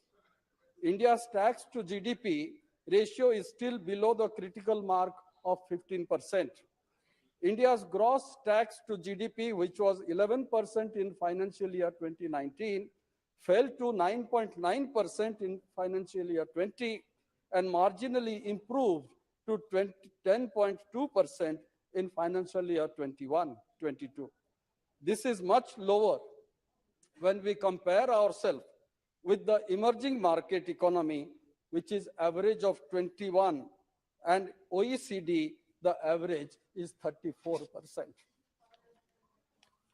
Today, the country boasts more than 4.3 million crorepati's households, equivalent to 23 million consumers. They are spread all over the country. By 2047, if political and economic reforms have their desired effect, India has the potential to become the fastest growing economy in the world. This growth will not only make the Indian middle class the biggest income group in the country, but it will set to be major driver of economic, political, and social growth. Finance Minister's full-fledged budget before next year's general election can be commended on many counts. I mention only three. For staying the course on fiscal consolidation, changing the composition of government expenditure in favor of capital as against revenue spending, and third, welcome move relating to personal income taxation. In turbulent time like this, a good budget can only be said is just a good beginning. The turmoil in the global economy is likely to continue as the impact of higher interest rates shows up in weaker demand for consumption and investment. Geopolitical tensions continue to disrupt every supplies and trade as the resilience of the domestic economy gets tested by global headwinds. Deft fiscal maneuvers is necessary, like they were this year. Now, coming to the basics, there is need for some answers. PM Kisan allocation is 13.33% lower as compared to budgetary estimate of rupees 68,000 crores made in 22-23. The revised estimate of 22-23 was reduced to 60,000 crores, no doubt, but in 21-22, an actual expenditure was rupees 68,825 crore, which was incurred on the PM Kisan. The figure is there for all of us to see. Should we believe that people have moved from farming to some other avenues for better? Or should we believe that they have been pauperized and have become daily wage earners? On MGNREGA, this generated an all-time high, 389 crore person days of employment in 21-22. 363 crores in 21-22. Even this fiscal's project is 290 to 300% days will exceed the 265 crore plus generated in 29-20 and 2018 and 19. It is a demand-driven scheme. Whenever we make this point, always it is said it's a demand-driven. But here the figure shows how it has met. The budgeted amount this year is 60,000 crores. The question is, how realistic is the assessment? If the next southwest monsoon is normal and the non-farm economy timely recovers, MGNREGA may not require any additional funding. Till then, do we have to keep our fingers crossed? Coming to free food distribution scheme, and this is a scheme which we have all experienced, moderated income inequality in many states. Pradhan Mantri Garib Kalyan Yojana played a key role in keeping extreme poverty in the country at the lowest level. We didn't hear a single death because of hunger, because of this program. IMF report says extreme poverty was at the lowest level of 0.8% during the pandemic hit 2020. SBI study, State Bank of India study, has analyzed that several government transfer payments for the poor are adding rupees 75,000 to a household per annum. But I would like to draw the attention of the government to the design flaw, as ration records have not been updated since 2011 onwards. More than 40% of India's population is currently excluded from National Food Security Act. 40%. In many villages and slums, the most marginalized castes and communities are often without NFSA ration cards. However, states like Odisha, Tamil Nadu, Rajasthan, West Bengal, and Chhattisgarh have either universalized or substantially expanded coverage with state cards. Sir, here I would like to remind the government about the Supreme Court judgment of last August, that is 2022, which has directed the Union government to expand National Food Security Act coverage. Nothing has happened till now. Nothing has happened. And the answer that comes from the government is, let the census be over. Despite Supreme Court's direction, based on population projection, at least 100 million beneficiaries, especially children born in the last decade, are missing from the ration list. Where are they going to be? When are they going to be covered under NFSA? I come to another very important issue, where Odisha has been affected to a very great extent. I'll first put the figure of the budget, where food subsidy in Food Corporation of India under National Food Security Act, the revised estimate of 22-23 was 2,14,596 crores. This budget is 1,37,207 crores. There is a drastic cut. On food subsidy for decentralized procurement of food grains, 72,283 crores, which has come down to 59,793 crores. The government may say, because we have withdrawn Pradhan Mantri Garib Kalyan Yojana, there is no need to procure more. And here actually the catch lies. The catch is Odisha produces more than 72 million tons of paddy. And we purchase, FCI plus state government purchases the whole amount from the farmers because to help the farmers at the MSP rate. Very few people keep rice for their own consumption. Other than that, the rest is purchased. What will happen there? Now already Odisha government is purchasing, but union government is not purchasing any paddy at all. No rice. Earlier, rice was being moved through Kerala to Tamil Nadu and also to the northeast. Now that is also not being done. Why this type motherly attitude to Odisha? That is the question which I would like to put. With this curtailment of or minimizing the purchase, who are the states which are getting affected? Odisha is the major state which is getting affected. And I would like to say, FCI is not taking parboiled rice. Corporation is not making payments to Odisha, though that is due in there. Sir, this budget is of 45 lakh 397 crores,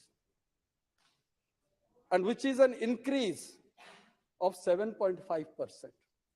That is laudable, as I had said earlier. But what is the position? The position is, as I would say, there is a structural problem with our budget. More than 40% goes for the interest, to cover the interest. 30% goes on salary. So are we correcting it to a certain extent? No, not much. We don't see any light from this budget. And I'm also reminded of another point, sir. You are aware, most of us are also aware. Are we at any point of time talking about Sahara India? 13 crore people had invested in that. What has happened? Doesn't government have any responsibility? We will say it is sub judice, Supreme Court is taking over, SBI is looking after it. But who is caring for these people, 13 crore people who had invested? No, not a single reply is coming from the government. Sir, coming to health issue, I would just deal with investors are 13, large number of people are affected. Sir, in a speech, Finance Minister has announced budget for health, not including research, will be roughly 86,175 crores, and that is 615 rupees for every person if I calculate it as per our population. This is a 2.7% increase from the previous year and lower than the rate of inflation. In real terms, the health spending has declined. Vaccinating to a single child against all childhood illness in our country costs rupees 1,600. A day of hospitalization in the public hospital is estimated 2,800 rupees. At a private hospital, it is more than 6,800 rupees. Rupee spending on health by the government gives more return than out-of-pocket or private spending by citizens. National Health Mission allocates less than 3%, that is 717 crores of rupees to non-communicable disease. For communicable disease, it is 3 times more, that is 2,178 crores. For reproductive and child health service, it is 9 times more, that is 6,273 crores. There is a need to rebalance, to pay attention to non-communicable diseases. On education, sir, share of education has fallen over the past 7 years, from 10.4% to 9.5%. This is stated in the state's in the economic survey. While expenditure on social service increased from 9,15,000 crores to 21,32,000 crores, the share of education has shrunk from 42.8% to 35.5%. between 2015 and 2022. As a share of the GDP, the budgetary allocation for education saw a minimal gain, that is 0.1 percentage points, from 2.8% to 2.9% during this 7-year period. On taxation, sir, Finance Minister has made 5 announcements to reduce the tax burden. 4 pertain to the new regime. The last one is for exemption on leave encashment. But my question is the new tax regime attractive? Despite government's effort to simplify the tax system, the uptake of this regime is low due to the unavailability of common tax deductions and exemptions. Why should we have to run to the chartered accountant or a lawyer to understand how much tax I have to pay? Can't we make it simple? Even today, with this new tax regime, it is so cumbersome, it is difficult to understand. Very difficult to understand. Coming to the devolution of states, sir, the state share has never been close to 41%, though it has been announced by the Finance Commission, 15 Finance Commission. The state share has never been close to 41% due to cess and surcharge imposed by the Union government. Odisha government, our Chief Minister has been Naveen Patnaik has been repeatedly writing to the Prime Minister that you share some of this, but that is falling on deaf ears. It keeps major chunk of taxes, and what we have been asking, Odisha is facing natural disaster year after. Our only demand is that you allow, and this we have discussed, the state government also has discussed with the Niti Aayog, with the Prime Minister, that you make Odisha a special focus state. Time is exhausting. For at least 3 years, if a natural disaster hits Odisha, allow or declare it as a special focus state where 90:10, that is the center and state share, for 3 years only, so that we tide over the situation and come up forward. Sir, on railways, I will be failing on my duty if I don't mention 2-3 words, because the rail minister is a member of this house representing our state. We find a significant feature. It has set aside nearly a quarter of its total capex outlay of rupees 10 lakh crores. The budgetary support amounts to 2.4 lakh crores. The goal is to raise the share of rail freight traffic from 27%, road transport is 64%, to 45% by 2030. Freight earnings are 2.5 times the passenger earnings. It is possible to improve on both counts. It's not unachievable. It is possible. The railways must adapt to become a transporter of FMCG, automobiles, and other high-value products for which last mile connect is important. On the passenger side, upper class travel should remain competitive vis-a-vis air and road travel. There is scope to raise both traffic and freight revenues. Despite pensions, can we imagine? Pensions of railway is over 25% of the total operating expenses of the railways. The budget numbers indicate 30,000 crores of rupees has been set aside for doubling of tracks. This was only 9,000 crores in 21-22. 32,000 crores to be spent on new tracks, that is 50% increase in 2 years. 40,000 crores on the rolling stock, which was only 8,000 crore last year. 8,000 crores for electrification. These are big numbers, very big numbers. The obvious question is, from my state point of view, how much is actually percolating to the state of Odisha, which has been denied railway development for last so many years. The obvious question, of course, is whether railway have the capacity for absorption and implementation for this expanded capital. Capital investment in the railway is overdue, no doubt, but it needs financial reforms, administrative reforms, and greater independence. Before concluding, sir, I have a small demand, as my friend from Kendrapada has just now mentioned. The station is there, tickets are being sold, rail line is there, but it is not functioning. Passenger train should ply on that route. That is necessary. With these words, I conclude. Thank you. Shrimati Sangeeta Azad ji.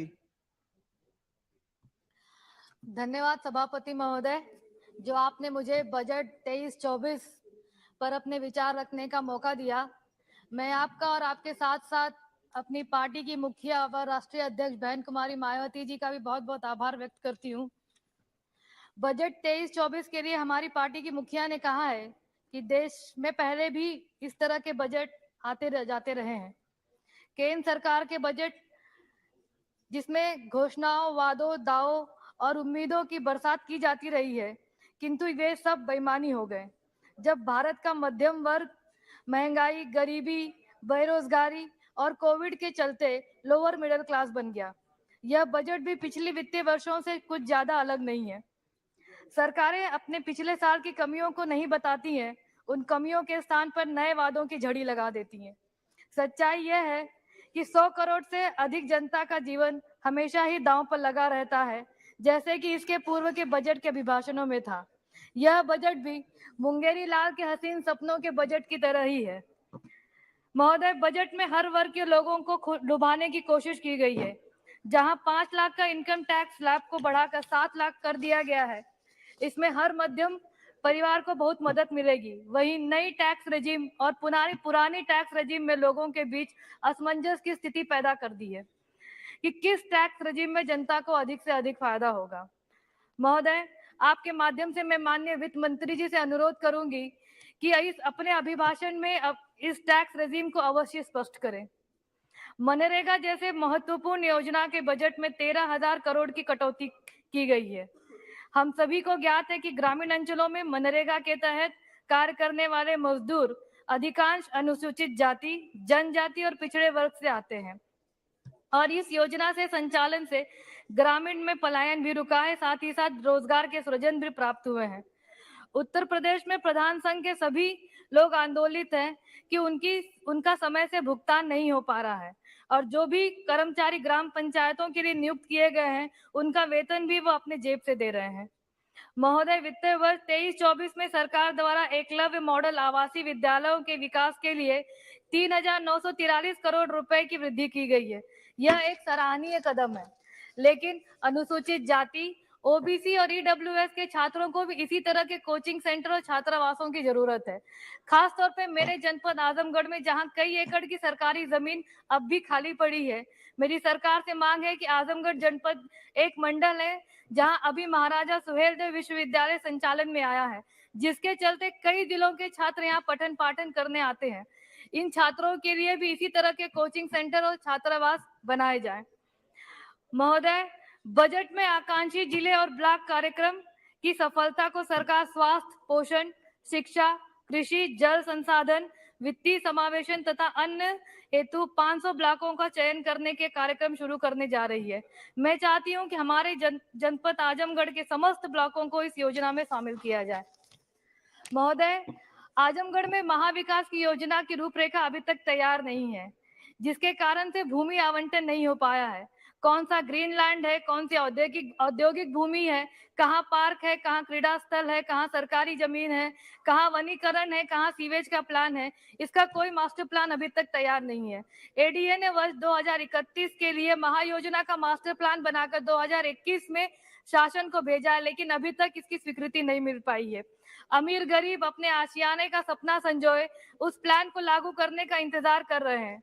औद्योगिक भूमि अलग नहीं होने के कारण corporate समूह और बड़े brand की कंपनियां जनपद में अपना रुख नहीं कर रही हैं, इसलिए यहाँ विकास और रोजगार पूरी तरह से ठप है। आजमगढ़ चारों तरफ से तमसा और घाघरा नदियों से घिरा हुआ है। हर साल बाढ़ से सैकड़ों गांवों में जान माल का नुकसान होता रहता है। मेरी सरकार से मांग है कि रिवर फ्रंट बनाकर नदियों पर बाढ़ का नियंत्रण कर सके। और अभी हाल में ही माननीय प्रधानमंत्री जी ने गंगा नदी पर कमर्शियल क्रूज का उद्घाटन किया है। मैं चाहती हूँ कि उसे मेरे जिले की नदियों से भी जोड़ा जाए, ताकि माननीय अटल बिहारी वाजपेयी जी का सपना जो नदियों को नदियों से जोड़ने का था, उसे पूरा किया जा सके। आजमगढ़ को चारों तरफ से रिंग रोड के मास्टर प्लान बनाकर जोड़ा जाए और उसे मेरे संसदीय क्षेत्र लालगंज, फूलपुर, निजामबाद और बूढ़नपुर के तहसीलों से भी जोड़ा जाए। सर, हाईवे की बात करूं तो NH 233 पिछले 6 सालों से बनने को है, लेकिन आज तक उसका काम पूरा नहीं हुआ है। PMJSY की सड़कों की बात करूं तो सत्र खत्म होने को है, लेकिन सिर्फ 50% काम ही इस पर हो पाया है। सर, इन सरकारी योजनाओं पर भी सरकार को ध्यान देना चाहिए और इसको जल्द से जल्द पूरा कराना चाहिए।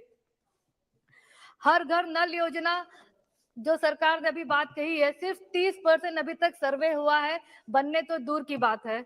आजमगढ़ में डोमेस्टिक इंडस्ट्रियल कॉरिडोर, घरेलू औद्योगिक गलियारे की स्थापना की जाए। इन्वेस्टर्स समिट 2023 जो अभी हाल में ही उत्तर प्रदेश में चल रहा है, उसी में आजमगढ़ को भी शामिल किया जाए ताकि आजमगढ़ में भी नए उद्योगों की स्थापना हो सके और जो जिले से पलायन होकर बड़े शहरों में भीड़ इकट्ठा हो रही है, उसे रोका जा सके। आजमगढ़ का मंदूरी एयरपोर्ट पूरी तरह से बन के तैयार है, उसे जल्द से जल्द संचालन में लाया जाए और एयरपोर्ट से तहबरपुर बाजार होते हुए निजामाबाद, फरिया बाजारों से मोहम्मदपुर, वाराणसी 4 लेन तक जोड़ा जाए। आजमगढ़ के इटौरा में महाराजा सुहेलदेव विश्वविद्यालय और चक्रपानपुर में मेडिकल कॉलेज होते हुए मेहनाजपुर वाया सिधौना तक पूरी सड़क को 4 लेन में तब्दील किया जाए, जिससे वाराणसी आजमगढ़ के लिए एक अन्य सीधा मार्ग बन जाए और ट्रैफिक बढ़ जाए, जिससे मेडिकल कॉलेज और विश्वविद्यालय जाने वालों की राह आसान हो जाएगी। वाराणसी, लालगंज, आजमगढ़, गोरखपुर की नई रेल लाइन का बजट 2022-23 में स्वीकृत किया गया है, लेकिन इसका काम काफी धीमी गति से चल रहा है। इसमें तेजी लाई जाए और लालगंज में एक स्टेशन बनाया जाए, जिससे वहां के लोकल प्रोडक्ट, अनाज, फल, सब्जियों को आयात निर्यात में आसानी हो सके और एक वंदे भारत ट्रेन को मेरे जिले में भी चलाई जाए। आजमगढ़ में ब्लैक पॉटरी, काले मिट्टी का बर्तन का उद्योग और रेशम उद्योग, जिसमें मुबारकपुरी साड़ियां भी शामिल है, ऐसे छोटे उद्योगों को प्रोत्साहन देने के लिए इनके बिजली के बिल को माफ किया जाए, इनको आधुनिक उपकरणों से लैस किया जाए और इनको GST से मुक्त किया जाए और छोटे व्यापारियों को व्यापारी क्रेडिट कार्ड जैसी सुविधाएं भी प्रदान की जाए। आजमगढ़ में लाल सोना कहे जाने वाली लाल मिर्च की खेती होती है, लेकिन इसके भंडारण और निर्यात का प्रबंध नहीं होने के कारण किसानों को इसका मूल्य नहीं मिल पाता है। मेरी सरकार से मांग है कि मेरे संसदीय क्षेत्र में कोल्ड स्टोरेज की स्थापना की जाए। सनई की खेती पहले हमारे यहाँ होती थी, लेकिन अब यह मृतप्राय हो चुकी है। अगर किसानों को प्रोत्साहित किया जाए तो जूट उद्योग यहाँ स्थापित हो सकता है और यह मृतप्राय खेती भी पुनः जीवित हो सकती है। माननीय वित्त मंत्री जी ने अपने भाषण में श्री अन्न की बात कही है। आजमगढ़ की भूमि इस तरह के श्री अन्न, जिसमें बाजरा, ज्वार, रागी, जौ जैसे अनाज शामिल हैं, इसके लिए प्रतिकूल है। मेरी सरकार से मांग है कि ऑर्गेनिक खाद, सरकारी समितियों में ऑर्गेनिक खाद और श्री अन्न के बीज उपलब्ध कराया जाए, जिससे आजमगढ़ में भी इस तरह के श्री अन्न की भारी मात्रा में खेती हो सके। आजमगढ़ में मत्स्य संपदा योजना के तहत, जैसे कि मैंने पहले ही कहा कि नदी तालाब का जाल बिछा है, इसको भी प्रोत्साहन करने के लिए वहां के उद्यमियों को इसका प्रोत्साहन किया जाए।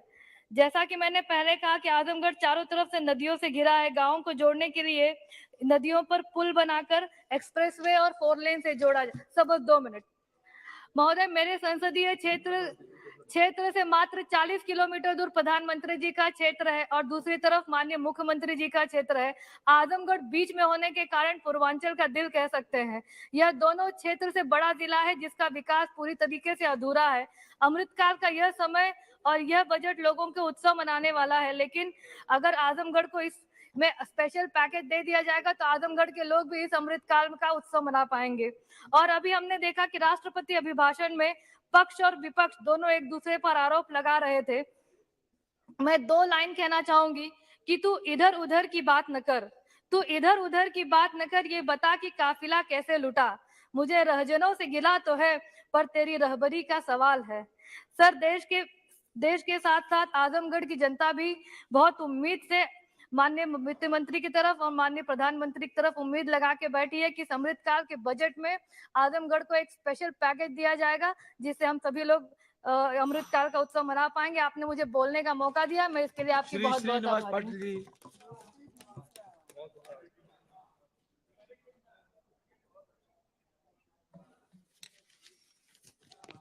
सर, मैं आपका मनपूर्वक आभारी हूं। मैं इतना भाग्यवान हूं कि तीसरी बार इस क्षेत्र में, इस बड़े हाउस में बात करने का मौका मुझे मिला है। मेरी भगिनी जो मेरे साथ झारखंड में गवर्नर थी, अभी राष्ट्रपति बन गई, मेरी पहली एक भगिनी प्रतिभा जी, वो भी मेरे साथ पड़ी हुई है, और रामनाथ जी भी गवर्नर थे, इसलिए मैं भाग्यवान समझता हूं। और मेरी भाषा जो आगे मैं मराठी में बोलूंगा तो भी चलेगा, हिंदी में भी बात करूंगा। सतारा कॉन्स्टिट्यूंसी जो है उसमें मैं आता हूं। स्वातंत्र के पूर्व काल में जो 3 जिले सब भारत में प्रसिद्ध थे लड़ने के लिए, उसमें क्रांतिकारी नाना सिंह पाटिल जी थे। और मेरी एक कामना है, मनु तांबे जो झांसी की रानी कहती है, उसका मायका भी मेरे क्षेत्र में है, तो मैं चाहता हूं, मेरी मांग भी है कि मिलिट्री भर्ती के लिए कुछ एक विद्यापीठ बनाए, जो मिलिट्री एकेडमी जैसे एनडीए खड़गवासला में है और आईएमए जैसे देहरादून में है, वैसे अगर कोई मिलिट्री एकेडमी बने सेंटर की, और महिलाओं के ट्रेनिंग के कुछ जवाबदारी लेंगे तो अच्छा रहेगा। आता मी मराठीत बोलतो। महाबळेश्वर पाचगणीच्या ज्या शाळा आहेत इंग्रजी माध्यमाच्या, त्यांना संपूर्ण भारतातून तिथं आपले पालक आपल्या मुलांना पाठवतात। महाबळेश्वर एक थंड हवेचं उत्तम ठिकाण आहे। हे दोन्ही जंगलाच्या प्रदेश हस्तांतरणानं एनजीटी नॅशनल ग्रीन ट्रायबलची बरीचशी बंधनं आहेत, आणि त्यामुळे ब्रिटिशांच्या काळामध्ये 150-200 वर्षापूर्वी जे क्षेत्र निर्माण झाले आहे, त्या क्षेत्राचा जर विकास झाला नाही तर रोजगार जोपर्यंत मिळत नाही, घोडेवाले, खेळणीवाले, काही फळं विकणारे, लोकांना धान्य पुरवणारे, लोकांना रिक्षातून नेणारे, सायकल रिक्षा नेणारे लोकांना पोटापाण्याचा उद्योग मिळत नाही, तोपर्यंत रोजगार मिळावा, रोजगाराच्या संधी उपलब्ध व्हाव्यात, हे बजेटची एक आपल्या खासियत आहे। आणि त्यामुळं माझी आपणास विनंती आहे की एनजीटीच्या माध्यमातून भारतीय आणि महाराष्ट्र सरकारनं एकत्र बसून महाबळेश्वर सारख्या एका थंड हवेच्या ठिकाणाची जर विस्तार केला नाही तर भविष्यात ते तसंच राहील, आणि म्हणून पोटापाण्याचा उद्योग होणार नाही। मेरे आणखी माझं म्हणणं आहे की कोकण आणि महाराष्ट्राचा पश्चिम विभाग जोडण्याकरता पोलादपूर ते सुरूर एक रस्ता आहे। साधारण शनिवार रविवार जेव्हा सुट्टी असते किंवा उन्हाळ्यात सुट्ट्या जेव्हा असतात, त्यावेळा अलीकडून पलीकडे जायला एकाच गावातून कमीत कमी 3 ते 4 तास लागतात, जोपर्यंत रस्त्याचे रुंदीकरण होत नाही। आपने संभवतः सूचना नहीं दी होगी, अभी दिए तो इंटरप्रेटर ने हिंदी में बोलिए या अंग्रेजी में बोलिए, सुनाई नहीं प्लीज। मराठी का इंटरप्रिटेशन नहीं हो पा रहा है, तो सूचना न होने के कारण हिंदी में बोलूं मैं? हिंदी या अंग्रेजी में बोलिए जी प्लीज। मैंने कल भी इच्छा प्रकट करी थी, लेकिन हुई नहीं, इसलिए मैं हिंदी में बात करूं। शुरू करूं कि करें। जो झांसी की रानी मेरी झांसी नहीं दूंगी, ये जिसने आवाज उठाई थी, उस झांसी की रानी मेरे कार्य क्षेत्र में एक छोटा सा गांव है, उस गांव से आती है। तो मैं चाहता हूं कि भारत में एक ऐसी मिलिट्री एकेडमी बने, जिस मिलिट्री एकेडमी का नाम मेरी झांसी नहीं दूंगी के नाम झांसी की रानी मिलिट्री एकेडमी हो, क्योंकि एनडीए जो है नेशनल डिफेंस एकेडमी वो पूना में है, और IMA Indian military academy Dehradun में है। वैसे अगर एक एकेडमी बन जाए, और महाराष्ट्र में जिधर सातारा में अजिंक्य तारा के पार्श्वभूमि पर अगर बने तो बड़ा अच्छा होगा। महात्मा फुले की पत्नी जो सावित्रीबाई थी, जिन्होंने पहले महिलाओं को शिक्षण देने का कार्य किया पूना में भिड़ेवाड़े में, उनके नाम से महिलाओं को शिक्षण देने की सेंट्रल यूनिवर्सिटी होगी, क्योंकि एक विद्यापीठ पूना है, उसका नाम सावित्री रखा है।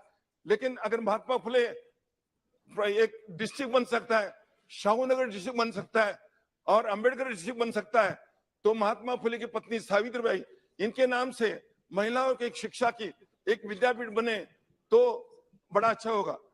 सातारा में स्वर्गीय यशवंतराव चौहान जो डिफेंस मिनिस्टर थे, बाद में अर्थमंत्री भी थे, उनके ही कॉन्स्टिट्यूएंसी में आता हूं, और बजट की स्पीच में बोलने की मुझे मौका मिला है, इसीलिए मैं खुद को भाग्यवान समझता हूं।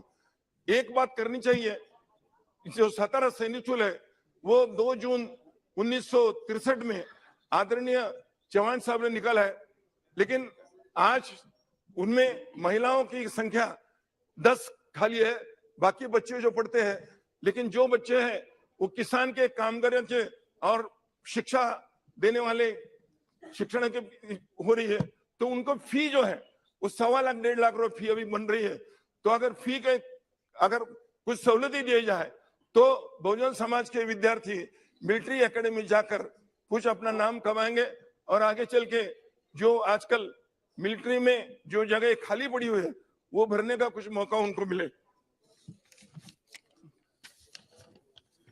आज देखा मैंने पंतप्रधान आवास योजना का कम से कम 30-35 हजार घर बनाने का अर्जी मेरे डिस्ट्रिक्ट में आई थी, लेकिन जब तक कितनी जगह है, कैसे घर बना सकते हैं?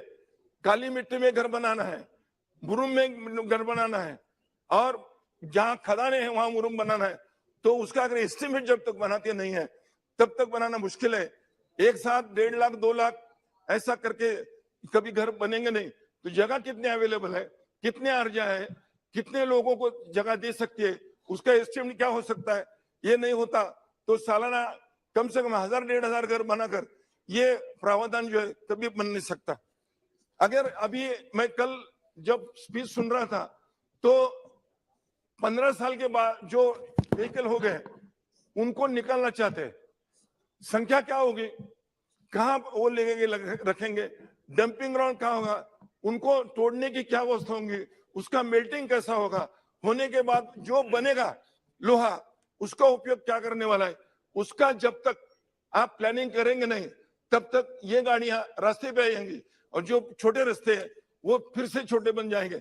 इसीलिए जब तक आप ये स्क्रैप किया हुआ मटेरियल डंपिंग की कुछ व्यवस्था करते नहीं तब तक ये होगा नहीं। इसीलिए पूना जैसा शहर है, कोल्हापुर शहर है, नासिक शहर है, महाराष्ट्र में जितने बड़े बड़े शहर है उसमें और एक प्रावधान है कि जिनके पास कभी गाड़ी के बैठने का शौक ना था उन लोगों के पास जब गाड़ियां है तो उनके अगर कुछ सहूलियत मिले थोड़ा सा उनको इन्फॉर्म करके कि 1 साल में आपको सहूलियत दी जाती है। और नई गाड़ी लेने के लिए अगर नई गाड़ी लेते हुए कुछ उसको फाइनेंस असिस्टेंस मिले और 1-2 साल का जो रजिस्टर का खर्चा होता है वो भी मिले तो लोगों को कोई सहूलियत मिलेगी और अपनी पुरानी गाड़ी जो देश को अभी हवा में तकलीफ होती है इसलिए देने के लिए लोग राजी होंगे। सहूलत अगर मिलेगी तो अच्छा होगा। व्यक्तिगत कर भरने के लिए आपने जो सहूलत दी है इसका मैं जरूर आभारी हूँ, लेकिन रिटर्न भरना और रिटर्न भरने के लिए सीए के पास जाना, वकीलों के पास जाना, उनकी फी देना, ये लोगों को परवड़ता नहीं और जितना भरा